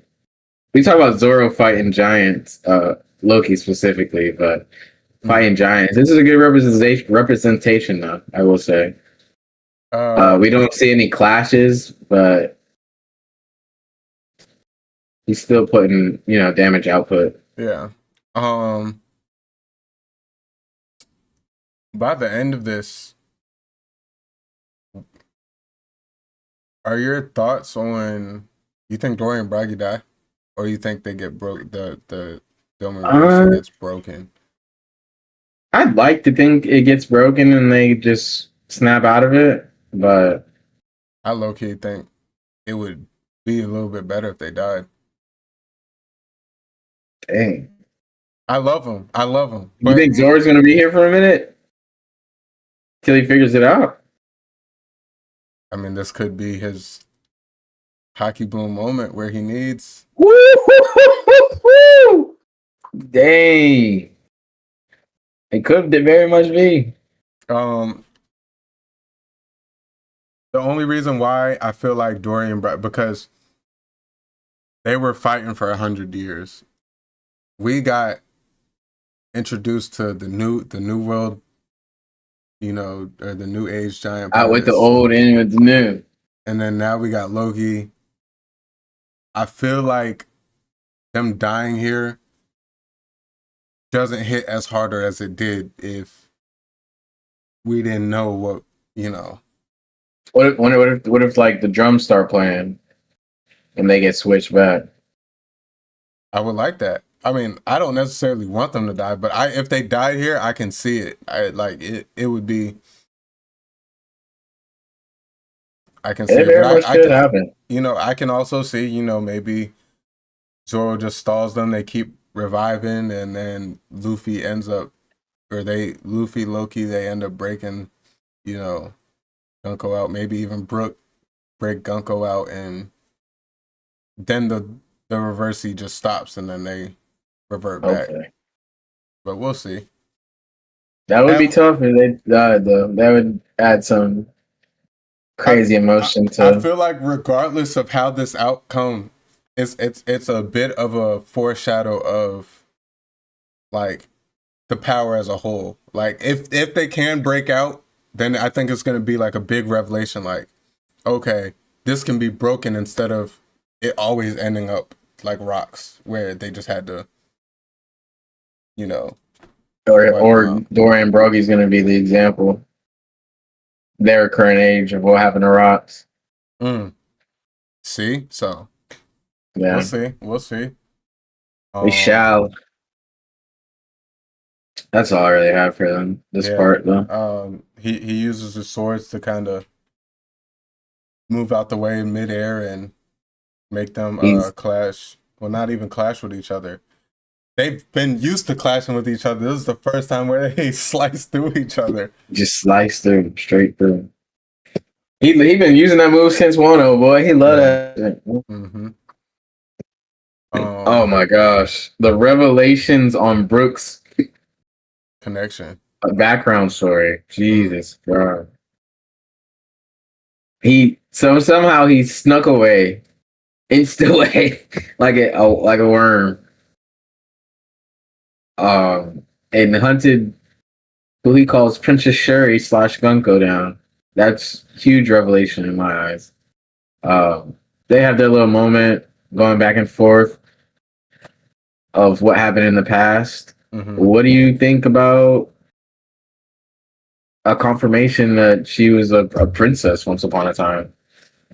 Basically, it's always been speculated once we kind of seen that they were having flashbacks and memories, once they originally seen each other and stuff. And clearly we know that Gunko is a fan of Brooke's music.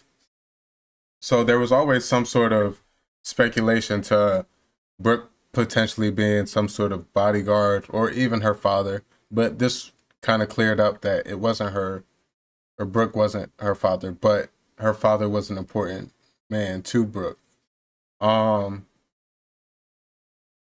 Big revelation, more so of like a confirmation for a lot of the community, I feel like. Because we've had months to think about that, because that was before the God Valley, right? Yeah, that was right. That's right where we left off. Yep, right where we left off. Yeah, with the time skip. I mean, flashback. That's probably gonna be the end of this next part of the anime.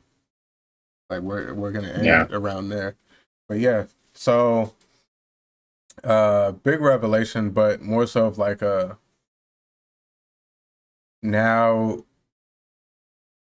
It puts more of a question mark behind, because Brooke, we've always had a mystery. We knew he was a pirate, but he wasn't always a pirate. He had a life before that, and we didn't really know where he came from. Brooke's one of the only ones where we didn't really see their come up, more so of how Brooke got to that situation. Similar with Jinbei, we don't really know Jinbei's childhood. We kind of see how Fishman Island and stuff was when Jinbei was growing up and whatnot. And we know he was a part of all that, but we don't know his direct childhood. Same with Brooke. We kind of know how he got to the ship and his pirate crew, but we didn't know what his ties were.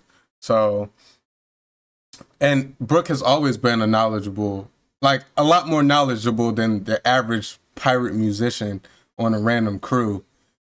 Brooke tends to know like big names, big players and stuff. He's always kind of like, when we discovered stuff, he's always kind of been a spokesperson, if not Robin, who's, knew about certain stuff or heard about certain stuff. So I feel like there's always been those hints that Brooke has had more of it's at least made me question, like, we've seen fodder random like pirates on different crews. They don't know anything. They just know big name pirates, and oh my god, it's the White Bear Pirates. Like, look at that lineup, like stuff like that. But they don't really know lore.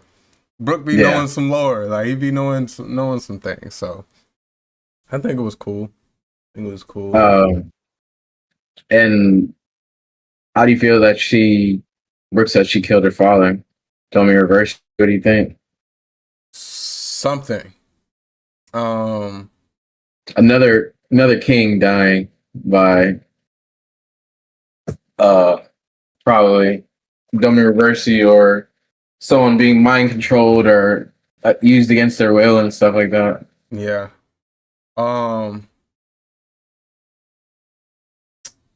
It makes me think about to when Gunko flashed to her being a little kid holding a grown man's hand. I think that was her father that she was thinking about, more so than Brooke, because I think it was kind of tying into seeing Brooke made her think of her dad, and it probably does haunt her subconsciously about everything. I'm sure she's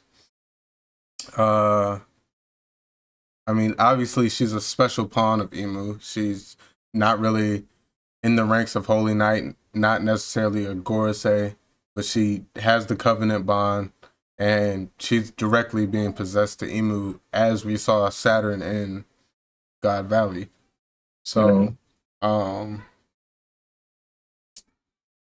role is special, and I think she could probably what if she was like the first of the kings to go down, and Imu took a specific liking to her, maybe because she had the blue hair, maybe because she had the mismatched eyes or something. I mean, there's always been the speculation with Emu's obsession with blue hair. You know, we know Lily, and then we seen how he was acting with Vivi and stuff, and now, you know, it's been confirmed. Brooke confirmed that Gunko had blue hair, so maybe it could be something with that. Somehow soon, Buggy's gonna tie into all this. Oh man, Frankie got blue hair too. Don't nobody talk about that. And That's we already know who his son, pops. bro. Yeah. We don't know who the mom is. Boy, what? But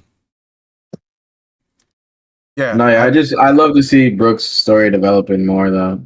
He mentioned the king that was someone he looked up to, and he hated Gunko for a very long time because of what she did. But for a second, she snaps out of it, and she's able to. She tries to save Brooke. Yeah. You said what? I was just saying she was able to loosen some of the arrows for a minute. Yeah, just to get re-wrapped up in it. No, he made it out. Nah, his foot's still stuck in it. Oh yeah. Nah, in this panel, it looked like his foot's out of it. Look what he says. Yikes! It tightened up again. He said, "Free at last." Yikes! It tightened up again. It's on his foot. It's just on his foot now. That's his leg right there. Both of his feet are right here. One leg's going this way, one leg's sitting up right here. Both of his legs are out. It just tightened up. It tightened up like once he barely made it. I think he barely made it. Okay, so he's out. Okay. Yeah.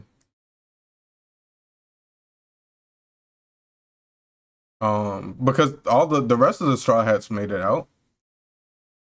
They got broke free from it. Like, they got freed from it after that. So I was, yeah. Real quick before we move. You were still talking about this? I just wanted to say real quick for Brooke, it's crazy that Brooke's having like a connection piece here, and we're still not getting more Usopp stuff. Brooke ain't even know he wanted to come to Elbaph. He was just like, I'm going because my crew's going. I was gonna say earlier, like, who would have thought Brooke would have been getting developed here before we seen their little connection with Gunko? We thought this is Usopp's freaking arc. Yeah. Now we see Zoro about to have another hockey bloom, and Brooke having a past connection. On the next page, top of the verse, controlled by top of the verse, we see Brooke fighting off an attack. He seems to amaze us almost every arc. He has a huge role that he plays. He's blocking a Conqueror's hockey attack, arrow attack with the shield. From Emu controlled Gunko. Wow. I kind of feel like the Holy Knights are about to get downplayed a little bit. I feel like they always have. We haven't seen any from them that show me, like, look who they bully, kids and stuff, and slaves. Like, we haven't seen them tee off on anybody of relevance and power. No. I mean, the Straw Hats, respectfully, they're a Yonko crew, but the Straw Hats were able to dip and party right after dipping. Like, after dipping the Gorosei. All 5 elders.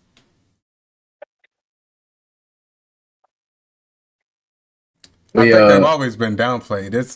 If you need regeneration, like come on, it's a downplay. that's their only feat. You're not that guy. But yeah, this is that was crazy. I don't know. I don't think Conqueror's hockey should have been drawn into this. Brooke should not be. I don't like.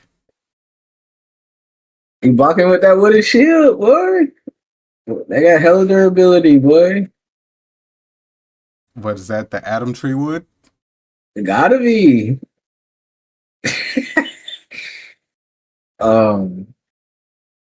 So yeah, most of the Straw Hats get broken out, except Robin. She's still thorned up. Yeah, she was detained. I Differently. need Jinbei to tee up here soon. Can't lie. Me too, bro. A dog. I found it weird that they didn't show Sanji. Where is Sanji? They said that's Sanji, like he's right here, but then we go up top and it pans to Summers and leading the kids and everything.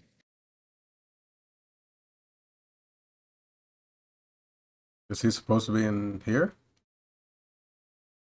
Oh no! Or I think they're just saying. I think he's just yelling. He's like coming up.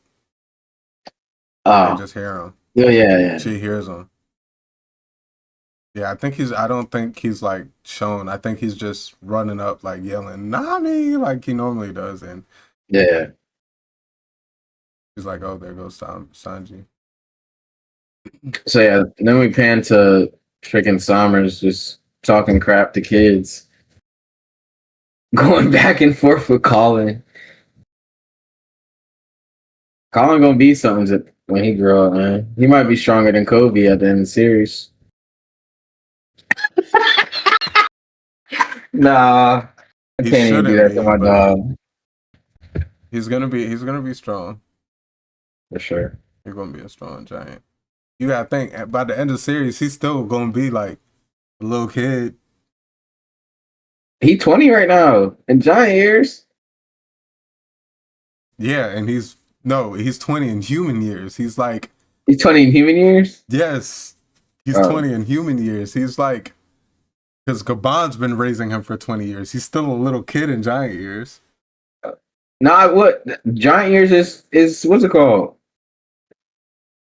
He's younger. Is it 3 or 5? No, giant years is older. No, giant. Like, It's 3 times. yes, but I'm saying, 20 human years is, like, yes, older, but I'm saying that's younger than what his giant age number No, would yeah. be. Okay. Because he's still a kid in giant years. Like, they live hundreds of years. So, like, 20 years is still, like, Yeah. a 6-year-old, 7-year-old. So just the way Summers talks to the kids and everything that's going on, he's got to die. He's probably gonna get murked pretty Oh, soon. yeah. Oh, yeah. Oh, yeah. I want Sanji to whoop his ass.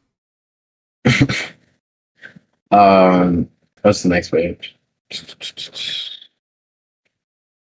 Oh man, killing him, the giant Nika, the dark Nika, killing him and his freaking unlimited illusion nightmare monsters. MMAs, yeah. And wreaking havoc, man. Just Yeah, it's crazy that was their depiction of Nika. Like, that was what the kids thought about the sun god of destruction. the sun god. Yeah, whatever stories they've heard. Yeah. But yeah, we got the pirate parents catching up right on their ass. Moy pulled himself together. Yep. No, it was Kashi that was hurt, right? Yeah. Kashi was hurt. Oimo. He's Okay. the Gramps. I didn't even think he was that old. Probably like 70 something. He probably over that. Probably 100 something. Yeah, because you got to That's kind think of crazy. his granddaughter is around Colin's age, so 20 something. So yeah, he got to be 100 something. But yeah, man, that's crazy. I don't really have much here. Seeing this animated might be pretty dope, though. Oh yeah, it's gonna be when they run up and use the Gogoku sovereignty, bro. Yeah, that move's gonna be fire. They blast straight through the black Nika. I thought it was funny that they were about to do the double, but then what's her name? Yeah, he wanted to join in for it. Yeah, doing a lot of trying to get a lot of character redemption for himself, because we know starting off Elbaph, he was kind of looked at like a dickhead, taking the Straw Hats and using them. Bro, you were part of the Straw Hats Grand Fleet, bro, and you took the Straw Hats and used them as dolls and tried not to tell nobody, bro. Right. He's an idiot. But yeah, and then we get the I guess, what would you call it? Comedic relief. The Gokoku smacks the ship that Summers was running to. Bro, this scene just shows you how self-centered holy dragons, holy knights, aka celestial dragons, and you know, Summers more specifically, like, these parents are rushing over to save their kids, and he's like, "Are you trying to flatten me?"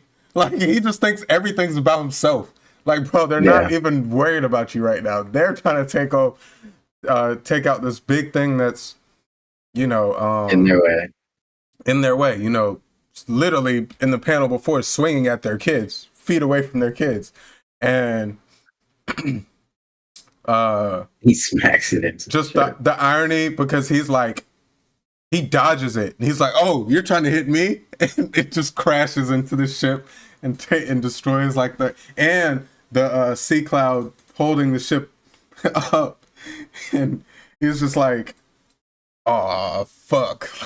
I saw a different translation. It said it said "oh shit." Yeah, I've seen that too. That was when I look up to get my notes. Sometimes I'd be seeing I look at the original text and stuff too. But yeah, woo! That was a good chapter. That was a good chapter. We can combine the two, since they really went hand in hand. Like, last one set up this one. So overall, give me your thoughts for both. I'll give it, honestly, when it's coming out,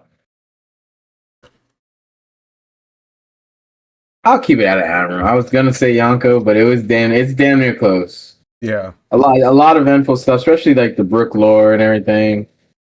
The art's been good, and we got like the art as in like that. I really messed with that Holy Knight spread when Jaro was talking. I really fuck with that Holy Knight spread. And then the Jaro speech itself peak. So it's right there at Yonko, but I'm gonna say Admiral.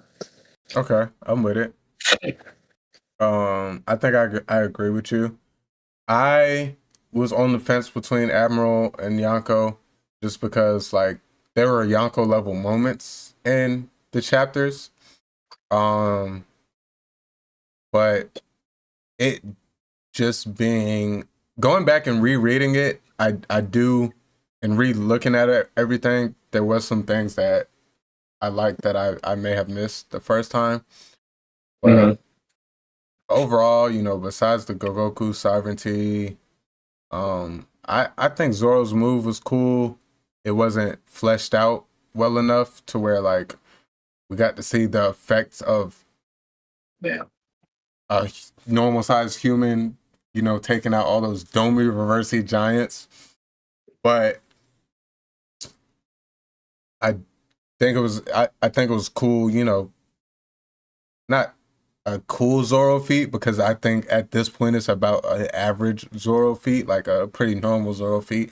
But I think it was just cool to see and cool to, Toei is gonna snap with that. So Yeah. but definitely have some Yonko level moments. But overall, I think it was really just setting the stage for still what we're about to get into with this next chapter and even moving forward. And then, just transitioning from everyone going to their actual positions and taking charge, like each Straw Hat group and stuff taking charge in the different parts of Elbaph. Similar to how we do, every arc when the real heat of the arc starts to heat up. All the Straw Hats, they have different roles, and we kind of see how they split up and take charge. So that's kind of where everything was being set up with these past few chapters. So I agree with the Admiral. We're going strong at 2.5 hours, so we're gonna slide through this last chapter pretty smoothly, answer those last 2 questions, and wrap things up for this episode. But let's get into chapter 1174, titled "The Strongest Thing in the World." On this cover page, we have a reader request: Roger going on a walk with a Tyrannosaurus he tames like a puppy. Pretty straightforward. Roger feeding the T-Rex, doing his little conqueror thing. We kind of see we've seen Luffy tame animals on the island where he was training. He was like, "Oh, I can't look at them as food. They're my friends now," and stuff like that. Giant beasts. We've seen him tame the big Kraken in Fishman Island. We've seen him tame the bull in Dressrosa. So kind of a it's a good, to see that this was a good reader request in my opinion, because Roger's as great as he is, and then we everyone sees Luffy in him, even especially the One Piece world. So seeing him do similar things like that, seeing Roger's iconic captain's hat on the T-Rex was cool. Pretty good cover art for me. When the spoilers came out about this, the spoilers include the cover arts? Okay. I didn't know that. It doesn't say too much, it just describes it real quick. It was saying it like he was eating the T-Rex. Like he had hunted it down or something, and he's eating the T-Rex. But that's funny. The later spoilers came out and it cleared it up. But okay, this is a fire ass art to me. I can't lie. Yeah, that was cool. Roger with the T-Rex, gas. Yeah, 2 apex predators. Yeah, in regard. I think it was cool. But Roger looks a little tall for that to be a T-Rex.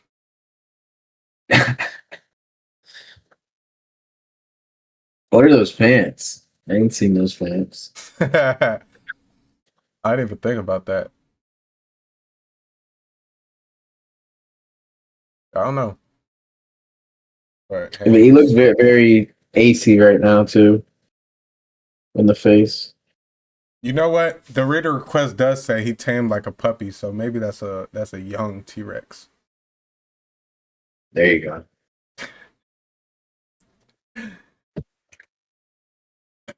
Yeah, all right. Well, let's get into the chapter.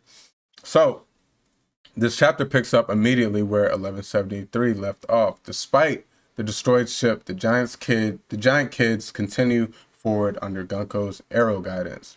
Straight toward the abyss in the sea clouds. Summers, remorseless, gloats that he does not care if they die and could just take another group later. This is one of the darkest opening beats in One Piece in a while.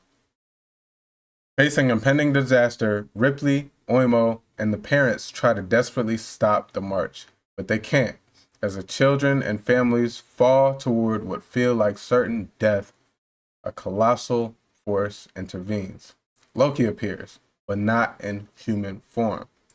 Rather than just stopping the fall, Loki transforms into a towering black dragon, scooping up every child and family mid-air with the help of Luffy using the Gum Gum tummy cracker to soften the impact.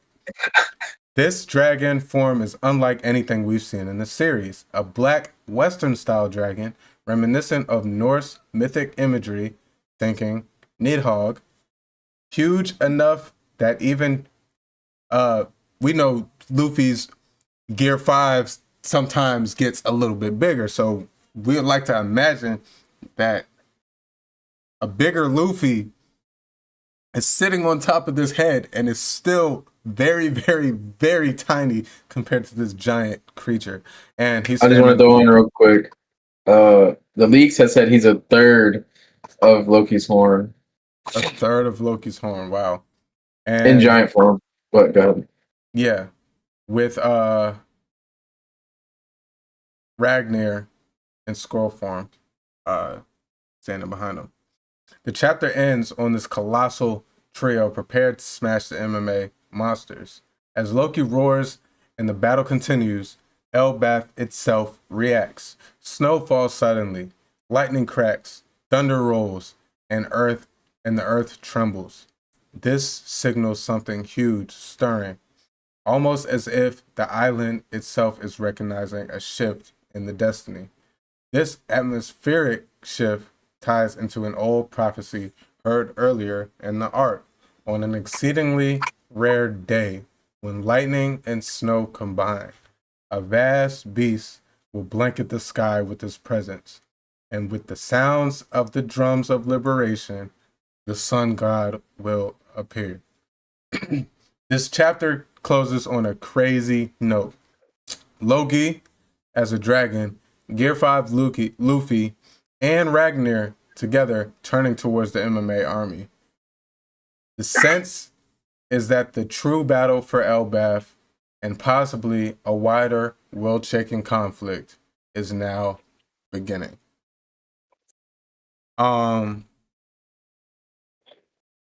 This chapter was pretty quick in terms of getting to the real meat and potatoes. Yeah, it was. You know, we just got how much of a dirtbag Sommers was. We got the parents, you know, and their courageous efforts, and we get the big reveal. Give me your thoughts. Let's break it down. Let me yeah, my phone died. My bad. So yeah, we get this. I'm kind of liking this comedic relief with Summers. Like he starts freaking out, like he can't believe he just did that. Talking to himself, stupid. And then, like you said last chapter, the sea cloud also went down. Yeah. And he starts to go in a bit of a panic before he realizes it's kind of not his fault. On the next page. And he's like, kind of like tripping out, like, oh my God, this, like, it's really not my fault. Like, he did everything he needed to do, kind of, besides, you know, hit the giant Nika into the boat and stuff. But I kind of like this character development from him now. Like, we knew this from the stuff he did back in God Valley. Yeah. He was a bit crooked there too, as well. Especially when he was talking to Shaki and everything. Mm-hmm. But I mean, he went in. Like, he went in and was like, "Oh, they came to save you. Everything's going to hell at God Valley. I'm just gonna kill you." Like, yeah. if anything, he's like, "I wasn't gonna win you anything anyway. Garland was gonna win that, so I might as well just kill you." Like, yeah, he's sick. He was taunting the kid, the slave kid who was in the tree. You know, he did that thing with Shaki. We've seen how he's been treating these kids, and it's all starting to hit him. And he's still trying to be like a sick MFer about this. Like, he's like, well, let me make the light of the situation. At least these kids get to die, and I get to watch that. Man. The courageous acts by their parents are huge, though. What's the name of the chapter called again? We talked about it off screen. The strongest in the world. The strongest thing in the world.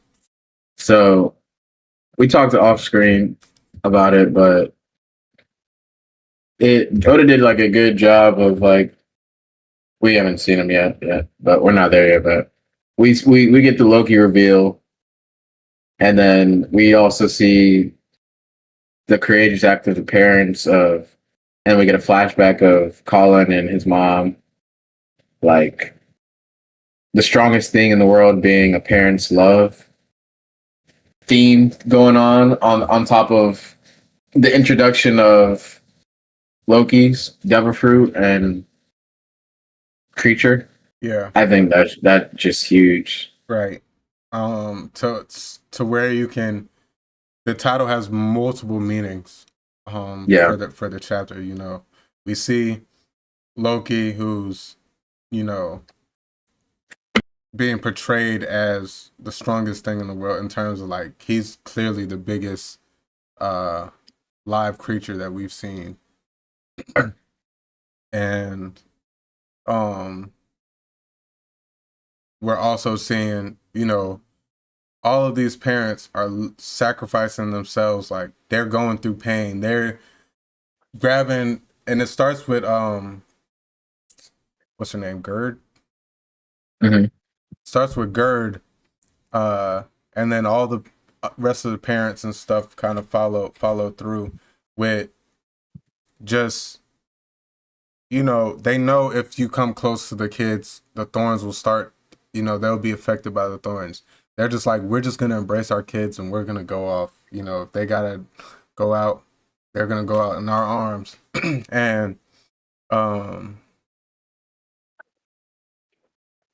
mean, this hit for me too, especially, you know, having a little boy of my own, you know, just seeing the sacrifice and them willing to do that so their kid, because their kids are stuck, like walking forward, can't do nothing, and to their imminent death, and they're having these flashbacks of all the bad things that they think they did to put them in the situation, when in reality it's just kids being kids. And their parents kind of like, you know, trying to be supportive and reassure them that nothing they did, you know, is the reason and cause of them about to plunge to their death. But yeah, man. Oda's snapping, man. He's snapping. No, he did. Especially with the flashbacks. That's my favorite part about all those. Yeah. Through the flashbacks in there with each kid and their parent and stuff like that. And then you even had Anj and the girl who didn't have parents, and she's like thinking about that. It's all, yeah, man. Good chapter. No doubt. But yeah, they eventually fall off, and yeah. I meant to mention one thing on the last page. Oh, go ahead. I didn't think he'd be able to mess with the illusion creatures. He just sitting on the dragon head. And he made thorns come out the dragon. I guess that's not a dragon. I think that's his creature. I think that's a giant thorn, because he was on it earlier when he was talking to the kids. Okay, I got you. That's what he was sitting on. Yeah, got you. This thing right here. So that's his own creature. Gotcha. Yeah, I think that's his own. I think he. Oh shoot! I think he can make his own. He can make his own thorn like creatures. Gotcha. But yeah. But yeah, saved by a blizzard, snowstorm, giant freaking dragon. And they are so small compared to him, bro. Oh my god! Like this is Luffy stretched out, and these are all giants, by the way. Just little dots on Luffy, who's just a little white patch on this giant dragon, bro.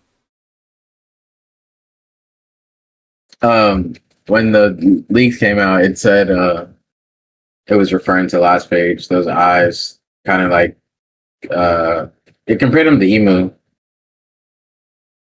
What eyes? Those eyes, and then when we see the full transformation, it compared them to Big Mom's what's it called form when she crashed out. That's like I think those are like the only times we've seen eyes like that. Rocks, and then it said Big Mom. Interesting. I didn't even keep that. Yeah, man, this is a crazy spread right here. Definitely. And we thought all those freaking nightmare monsters were enormous, and then boom. Also in this, it says on the last page the drums of liberation were playing throughout all of the island, and the giants could hear that shit. That's gonna be so fire. Yes, I also think the tree is rippling. That Luffy's Gear 5 effect on on the environment and stuff. And then we've seen multiple conquerors at this point, once they're really tapping into their power, be able to change environments, split the sky, stuff like that. So the snowstorm, the lightning, obviously I think it has something to do with the specific abilities too, maybe of Ragnir or of the combined Ragnir and Loki. But man, the tides have turned. Yeah, they are. Give me your rating on this chapter. Loki reveal. Gotta be a Yonko. What are we doing? Yeah. Waited so long for this. We still are waiting to see his hybrid form, but the pull up, the save, fire. the Targaryen himself, Luffy. And then we got even the emotional piece with the children, with the parents and the kids. Yeah, like, it was kind of dragged out just for this reveal, but I think it was all great. I think it was all really good.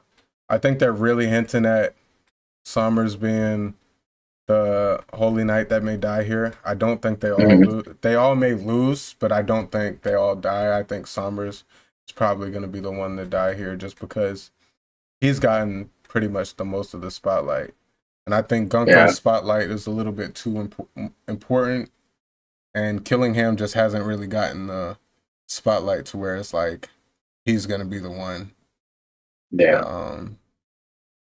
To go. So I really think it's Summers, but overall, I think it was a Yonko. The way he tied the title in with multiple meanings, the reveal of Loki, the parents being able to, I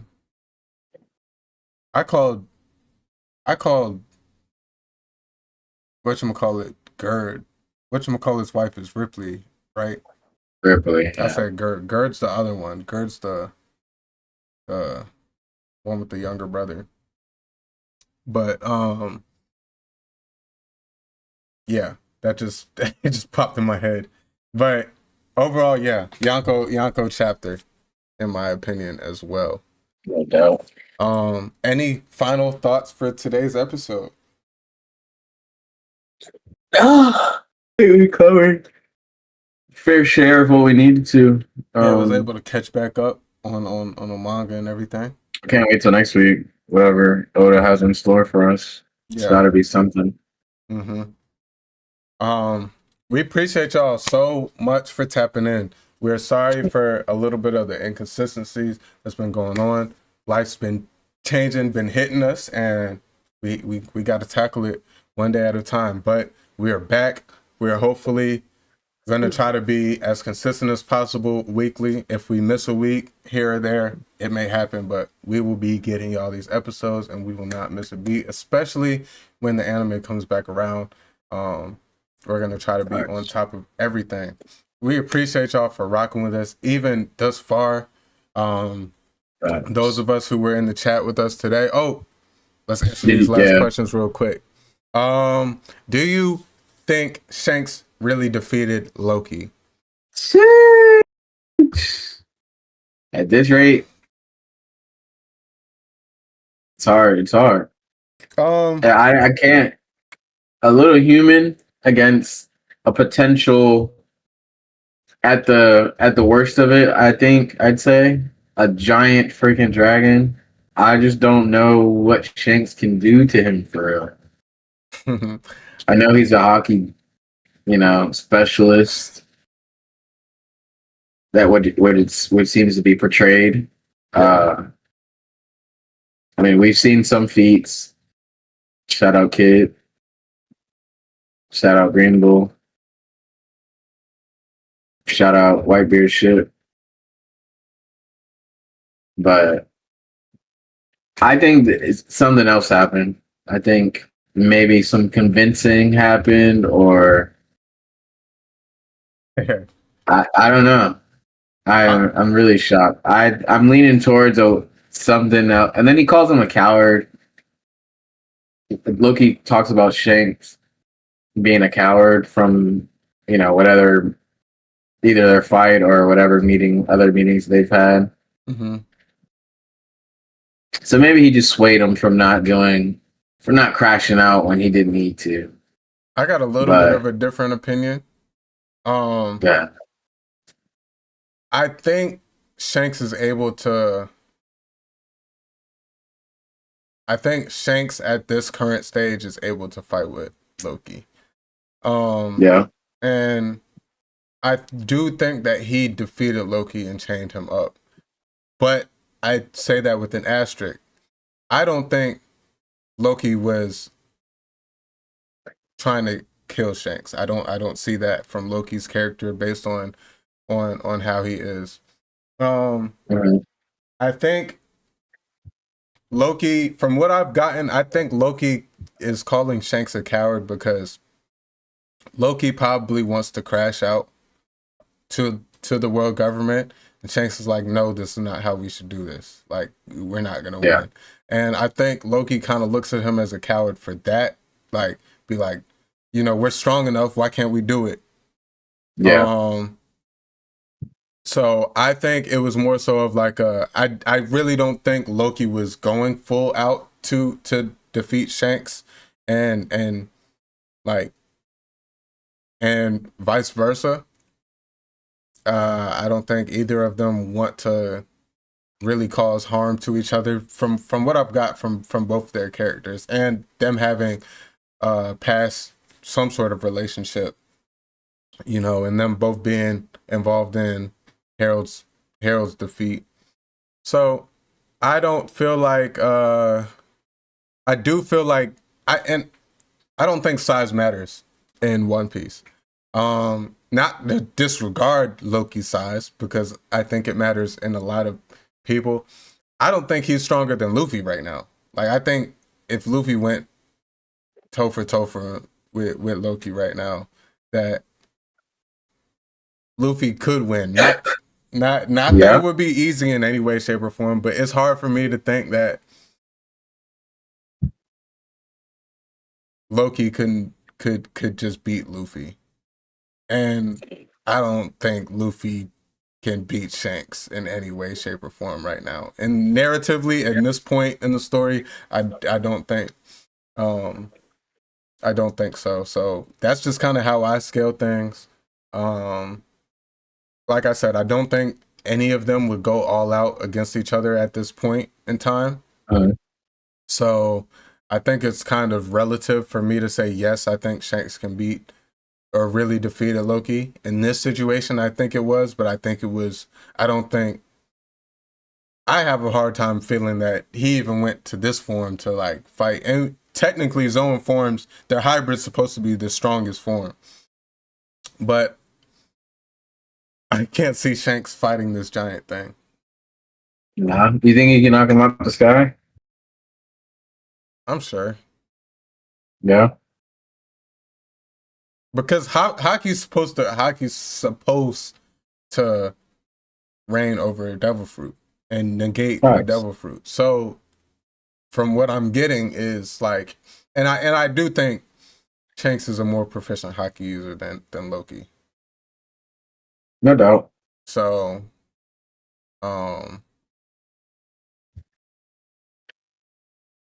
don't think anything's just rawly stronger than Loki. But I think with the use of Haki and with the use of I feel like Shanks is very smart. I think he can defeat Loki. I think Luffy can defeat Loki. I don't think any. How many galaxy impacts do you think it'll take to bring Loki down? Galaxy impacts from Prime Guard? From Prime Guard. Probably one. Like dead ass. I think one. Got it. Yeah. I don't think Loki loses off of one, but it will knock that dragon out the sky. Hell yes. I can't wait to see a fight, a real good fight, like with Loki in it. All right, last question. Do you think Luffy needs a power up? Like, if his ability is imagination into reality, the only limiting factor for him is his own imagination. As a straight up answer, yes. I think that's any sort of power that is like bends reality and is off of imagination. I feel like it's only limited to the user. I do feel like Luffy needs a stamina boost in order to fight, because we always see Luffy get tired out, and because he's the type to put all into, his attacks and his forms, which all like infused with Haki, which we know drains the user. I feel like that is where Luffy needs to really work on. And I feel like I'm not necessarily worried about his imagination side of it, because even when it was just the gum fruit, Luffy's always been thought outside of the box in how he uses fruit. I mean, his different gear forms, even I'm in whole cake, so this is fresh on my head. When he used Tank Man against Cracker, that was because he ate all of Cracker's, soldiers, and then he was filled with food, so he was just turned that into Gear 4 and he turned into Tank Man. That's that's creative. I feel like, and that's using his imagination. Snake Man, Bound Man, like all of these different forms, and then even with Gear 5, we've seen him turn a tree into a baseball bat, use a lightning bolt, use Kaido as a jump rope, like grab a lightning bolt and stuff. Like I think that's gonna come with the more he uses Gear 5. So I don't think he needs like a necessarily power up in that aspect. I think he needs to just continue to use his already wide imagination in how he fights, to where it's more than just big punches all the time. And then 2, just work on his stamina, like his Haki stamina. That's the major thing for me. Like, being able to you have a Gorsei pull up and you're sitting there like talking about you need food, and that can't happen. That can't happen. Yeah. Not anymore. And you got strong people in your corner, but like even Dressrosa, like you're like, I need 10 minutes, like just do, and you're sending people to their death just because you need 10 minutes to recover. Stuff like that is gonna need to.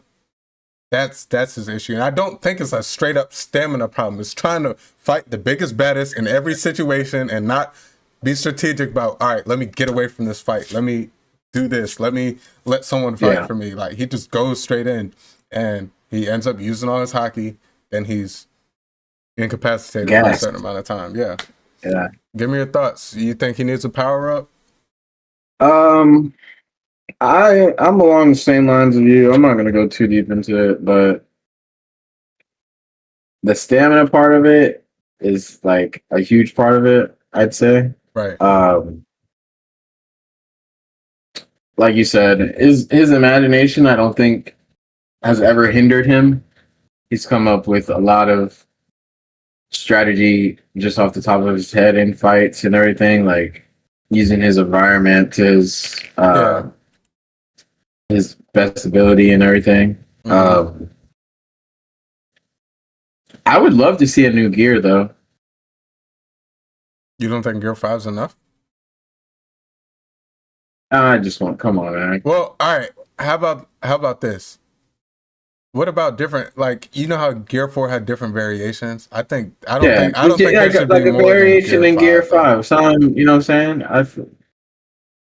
A different, maybe a Nika form, or I'm not trying to get into Bonnie and all that over there, but like that type of. But Luffy doesn't even really know about Nika like that. No, yeah. So like for him to, but like a represent, like I don't know. I think he would either have to learn more about it and his powers specifically. I think there's going to be some sort of maybe something or someone along the lines down the road gives him an idea of like how to use his specific fruit power. You know how Gabon's like, be mindful of how you use your Conqueror's Haki. Maybe someone of the past ties in some way to where he's like, all right, Luffy, this is how you use the fruit, or something like that, or like, so draw rule, puts him on game a little bit, but also at the same time, that's not Luffy. Library. That's not. I feel like Luffy's like, especially with the fruit, the hockey side, yes, but the fruit side, I feel like Luffy's like, I'm gonna just do like I can, yeah. It'll come. He'll have we can call it a power up. He'll definitely need power ups, but I don't think it should be anything new in terms of like, a new gear or like another level. I just think it needs to be expanded upon. Like Gear 5 needs to be really I feel like he's scratching the surface with Gear 5 right now. That's what I'll say. And hockey, I guess the same as well, because you're about to start fighting people who can regenerate. I already feel like Luffy could put max output on them. I'm more concerned about the crew. Like, Luffy's had some of the fastest progression of any anime character ever. Yeah. Like, in terms of glow up. Like, a lot of people say Kobe, and Kobe, but really, like, Luffy's own progression from entering Wano to the end of Onigashima, like, that blossom was out of this world. Yeah. Enormous. But we appreciate the questions. We appreciate the engagement. We appreciate y'all so much. Make sure y'all like the stream if y'all are live with us. If y'all are catching the vibe, make sure y'all like the video. Subscribe if y'all are new and y'all are hearing about us for the first time.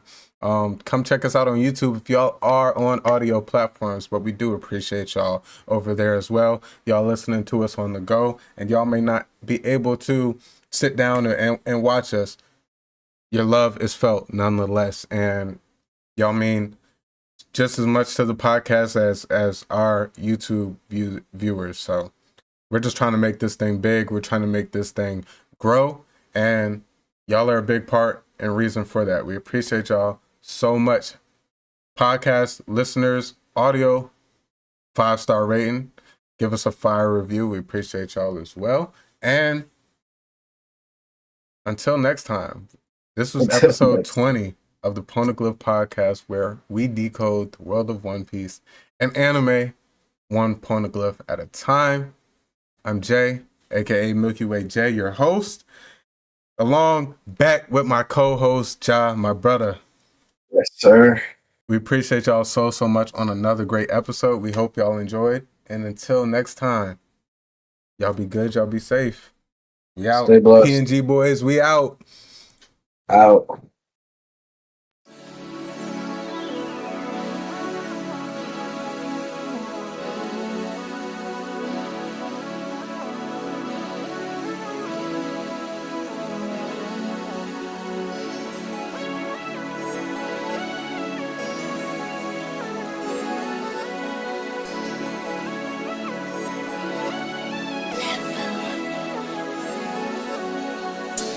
If you're not feeling it, be honest. I'm dashing in the coupe and going Sonic speed.